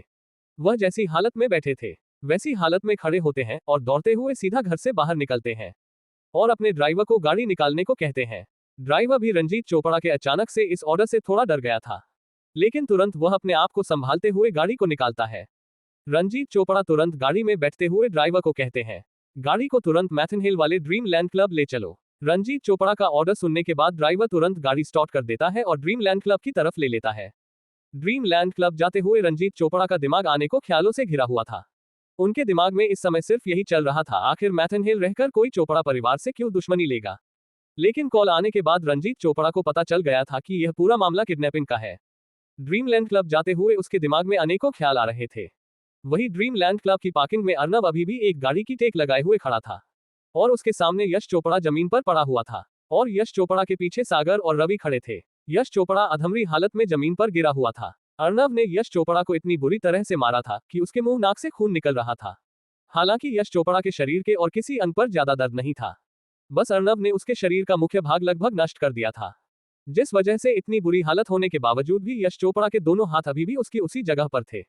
हालांकि अर्नब की ताकत की वजह से उसकी दोनों हथेलियां की ऊपरी हड्डी टूट गई थी, जिस वजह से उसको अपने उस हिस्से को पड़े रहने में दर्द हो रहा था। दर्द की वजह से उसकी दोनों हथेलियां बुरी तरह से कांप रही थी। यश चोपड़ा को अर्नब का ये टॉर्चर काफी दर्द दे रहा था। तकरीबन 15 मिनट के बाद ड्रीम लैंड क्लब की पार्किंग में मर्सिडीज E-क्लास लिमोजिन आकर रुकती है। इस गाड़ी की कीमत लगभग 53 लाख के आसपास थी। उस गाड़ी के अंदर से रंजीत चोपड़ा नीचे उतरते हैं और नीचे उतर के वो इधर उधर देख रहे थे। अर्नब जैसे ही रंजीत चोपड़ा को देखता है तो वह उन्हें तुरंत पहचान जाता है। भले ही इस समय अंधेरा था और पार्किंग में ज्यादा लाइट भी नहीं थी, फिर भी अर्नब की नजर इतनी तेज थी कि वह रंजीत चोपड़ा को पहचान गया था। रंजीत चोपड़ा को पहचानने के बाद अर्नब उसकी तरफ देखते हुए कहता है, इधर उधर क्या देख रहे हो, मैं इधर खड़ा हूँ। अपनी बात कहते वक्त अर्नब ने अपना हाथ ऊपर कर रखा था। अर्नब की आवाज इतनी बुलंद थी कि रंजीत चोपड़ा को उसकी आवाज साफ सुनाई दे रही थी। वही रंजीत चोपड़ा अचानक से किसी की आवाज को सुनकर हैरान हो गया था। फिर उसे पार्किंग के अंदर एक इंसान दिखाई देता है जो अपना एक हाथ ऊपर किए खड़ा था। रंजीत चोपड़ा उसे इंसान के चेहरे को तो नहीं देख पा रहे थे, लेकिन वह इतना जरूर पहचान गए थे कि उन्हें बुलाने वाला वही इंसान है। इसलिए रंजीत चोपड़ा तुरंत उस इंसान की तरफ जाने लगता है। उस इंसान के काफी करीब आने के बाद रंजीत चोपड़ा ध्यान से देखते हैं तो उन्हें पता चलता है कि सामने वाला सिर्फ 20 साल का लड़का है। लेकिन तभी उसका ध्यान जमीन पर जाता है जहां एक इंसान दर्द में बुरी तरह से तड़प रहा था। रंजीत चोपड़ा उस इंसान को देखकर तुरंत पहचान गए थे कि वह कौन है। उस इंसान को देखकर उनके पैरों के तले से जमीन खिसक गई थी। वह तुरंत अपने बेटे यश चोपड़ा के पास जाना चाहते थे, और रणजीत चोपड़ा जैसे ही अपने बेटे यश चोपड़ा के पास जाने के लिए अपना कदम बढ़ाते हैं, तभी उनके सामने एक इंसान आकर खड़ा हो जाता है। यह इंसान कोई और नहीं बल्कि अर्नब के साथ आने वाला सागर था। सागर रणजीत चोपड़ा की तरफ देखते हुए हल्के मजाकिया अंदाज में कहता है, अरे इतनी जल्दी में क्यों हो, सवारी किस और चली, ये तो बताते जाओ। खैर छोड़ो, वैसे तुम्हें यहाँ पर आने के बाद जो सीन दिखा वह कैसा था? अच्छा था ना? वैसे मुझे लगता है कि तू शायद इस इंसान को जानता है। अगर जानते हैं तो हाँ बोलिए, अगर नहीं जानते हैं तो ना बोलिए। सही जवाब देने पर आपको मिलेंगे 1 लाख रुपये। सागर जैसे ही बात खत्म करता है तो रवि और सागर दोनों एक साथ हंसने लग जाते हैं। वही सागर और रवि की इस तरह की नौटंकी को देखकर अर्नब के चेहरे पर भी छोटी सी मुस्कान आ गई थी। लेकिन वहीं दूसरी तरफ रणजीत चोपड़ा सागर की इस बेतुकी बात को सुनकर काफी ज्यादा गुस्सा हो गया था। वह सागर को कुछ कहना तो चाहते थे, लेकिन कुछ सोचकर शांत हो जाते हैं और अपनी जाट भींच लेते हैं। जाट के साथ साथ उनके हाथों की मुट्ठी भी कस गई थी। उनके चेहरे के हाव भाव एकदम कठोर थे। रणजीत चोपड़ा अपनी आंखें बंद करते हुए अपने आप को शांत करते हैं, और फिर एक लंबी गहरी सांस लेने के बाद रणजीत चोपड़ा अपनी आंखें खोलते हैं और सीधा मुद्दे पर आते हुए कहते हैं, मुझे ये बताओ आखिर तुम में से मुझे यहाँ पर बुलाने वाला है कौन? और तुमने मिलकर मेरे बेटे की यह हालत क्यों की? और तुम्हें पता होते हुए भी ये लड़का चोपड़ा परिवार से फिर भी तुमने इसके ऊपर हाथ डाला। आखिर मैं जान सकता हूँ तुमने ऐसा क्यों किया? आखिर इसके पीछे तुम्हारे इरादे क्या थे? रणजीत चोपड़ा की इस बात को सुनने के बाद सागर पहले तो मुस्कुराता है और फिर रणजीत चोपड़ा की आंखों में देखते हुए उससे कहता है, अरे अंकल जी इतना गुस्सा क्यों हो रहे हो? सिर्फ थोड़ा सा पिटा ही तो है। और रही बात ये चोपड़ा परिवार से है या किसी और परिवार से, इससे हमें कोई फर्क नहीं पड़ता। और हमने आपके बेटे को क्यों मारा और हमारे इरादे क्या है, इसके बारे में तो मुझे भी नहीं पता। शायद आपके इस सवाल का जवाब मेरा दोस्त दे सकता है। रवि अंकल जी को बताओ, हमने उनके लौंडे को क्यों पीटा?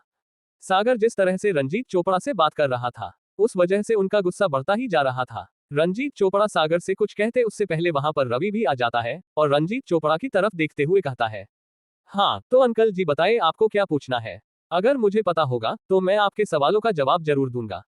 बोलो भी अब क्या पूछना चाहते हो? रणजीत चोपड़ा को अपने साथ इस तरह का व्यवहार होते देखकर काफी ज्यादा गुस्सा आ रहा था।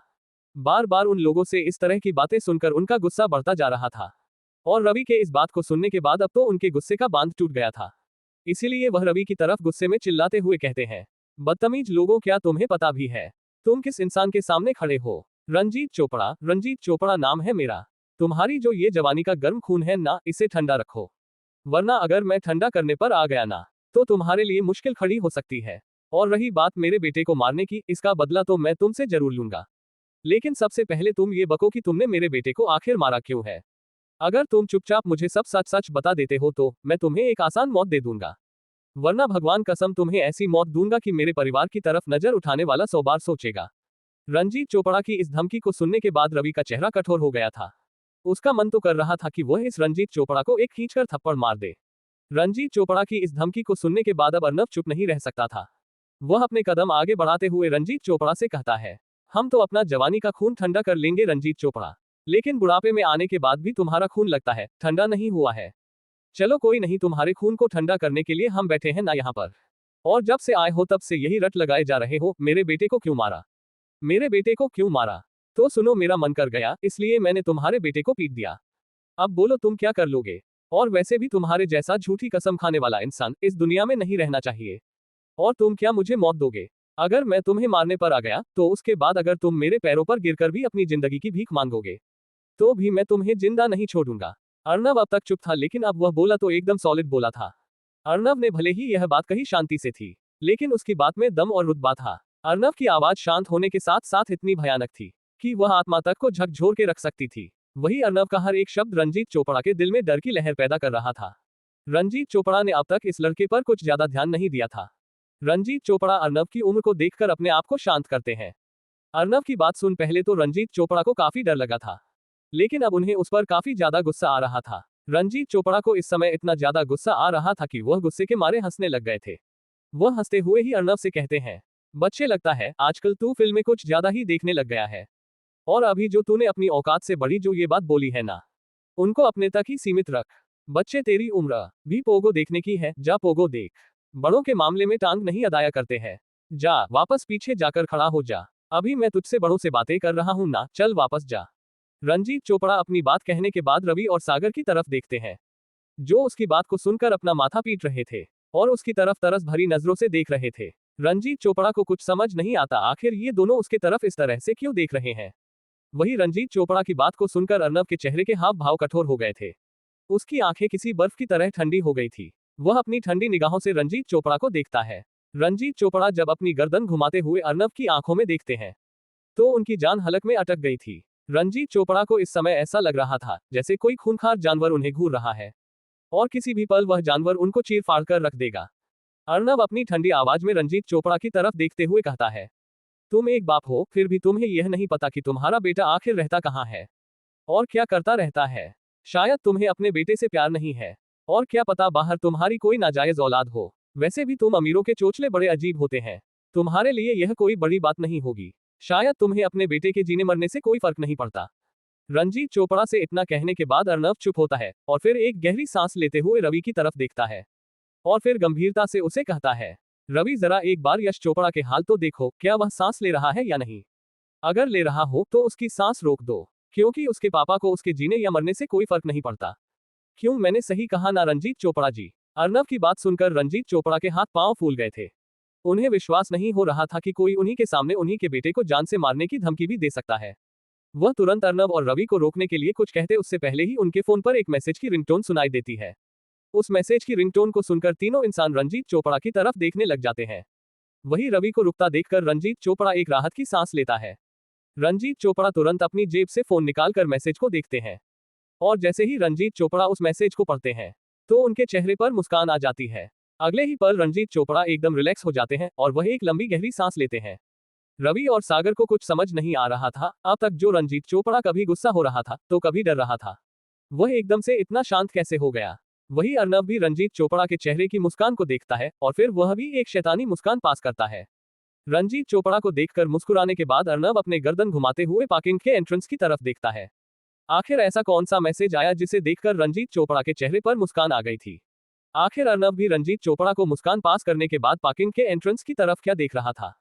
क्या अर्नव का ऑर्डर मिलने के बाद रवि यश चोपड़ा को जान से मार डालेगा।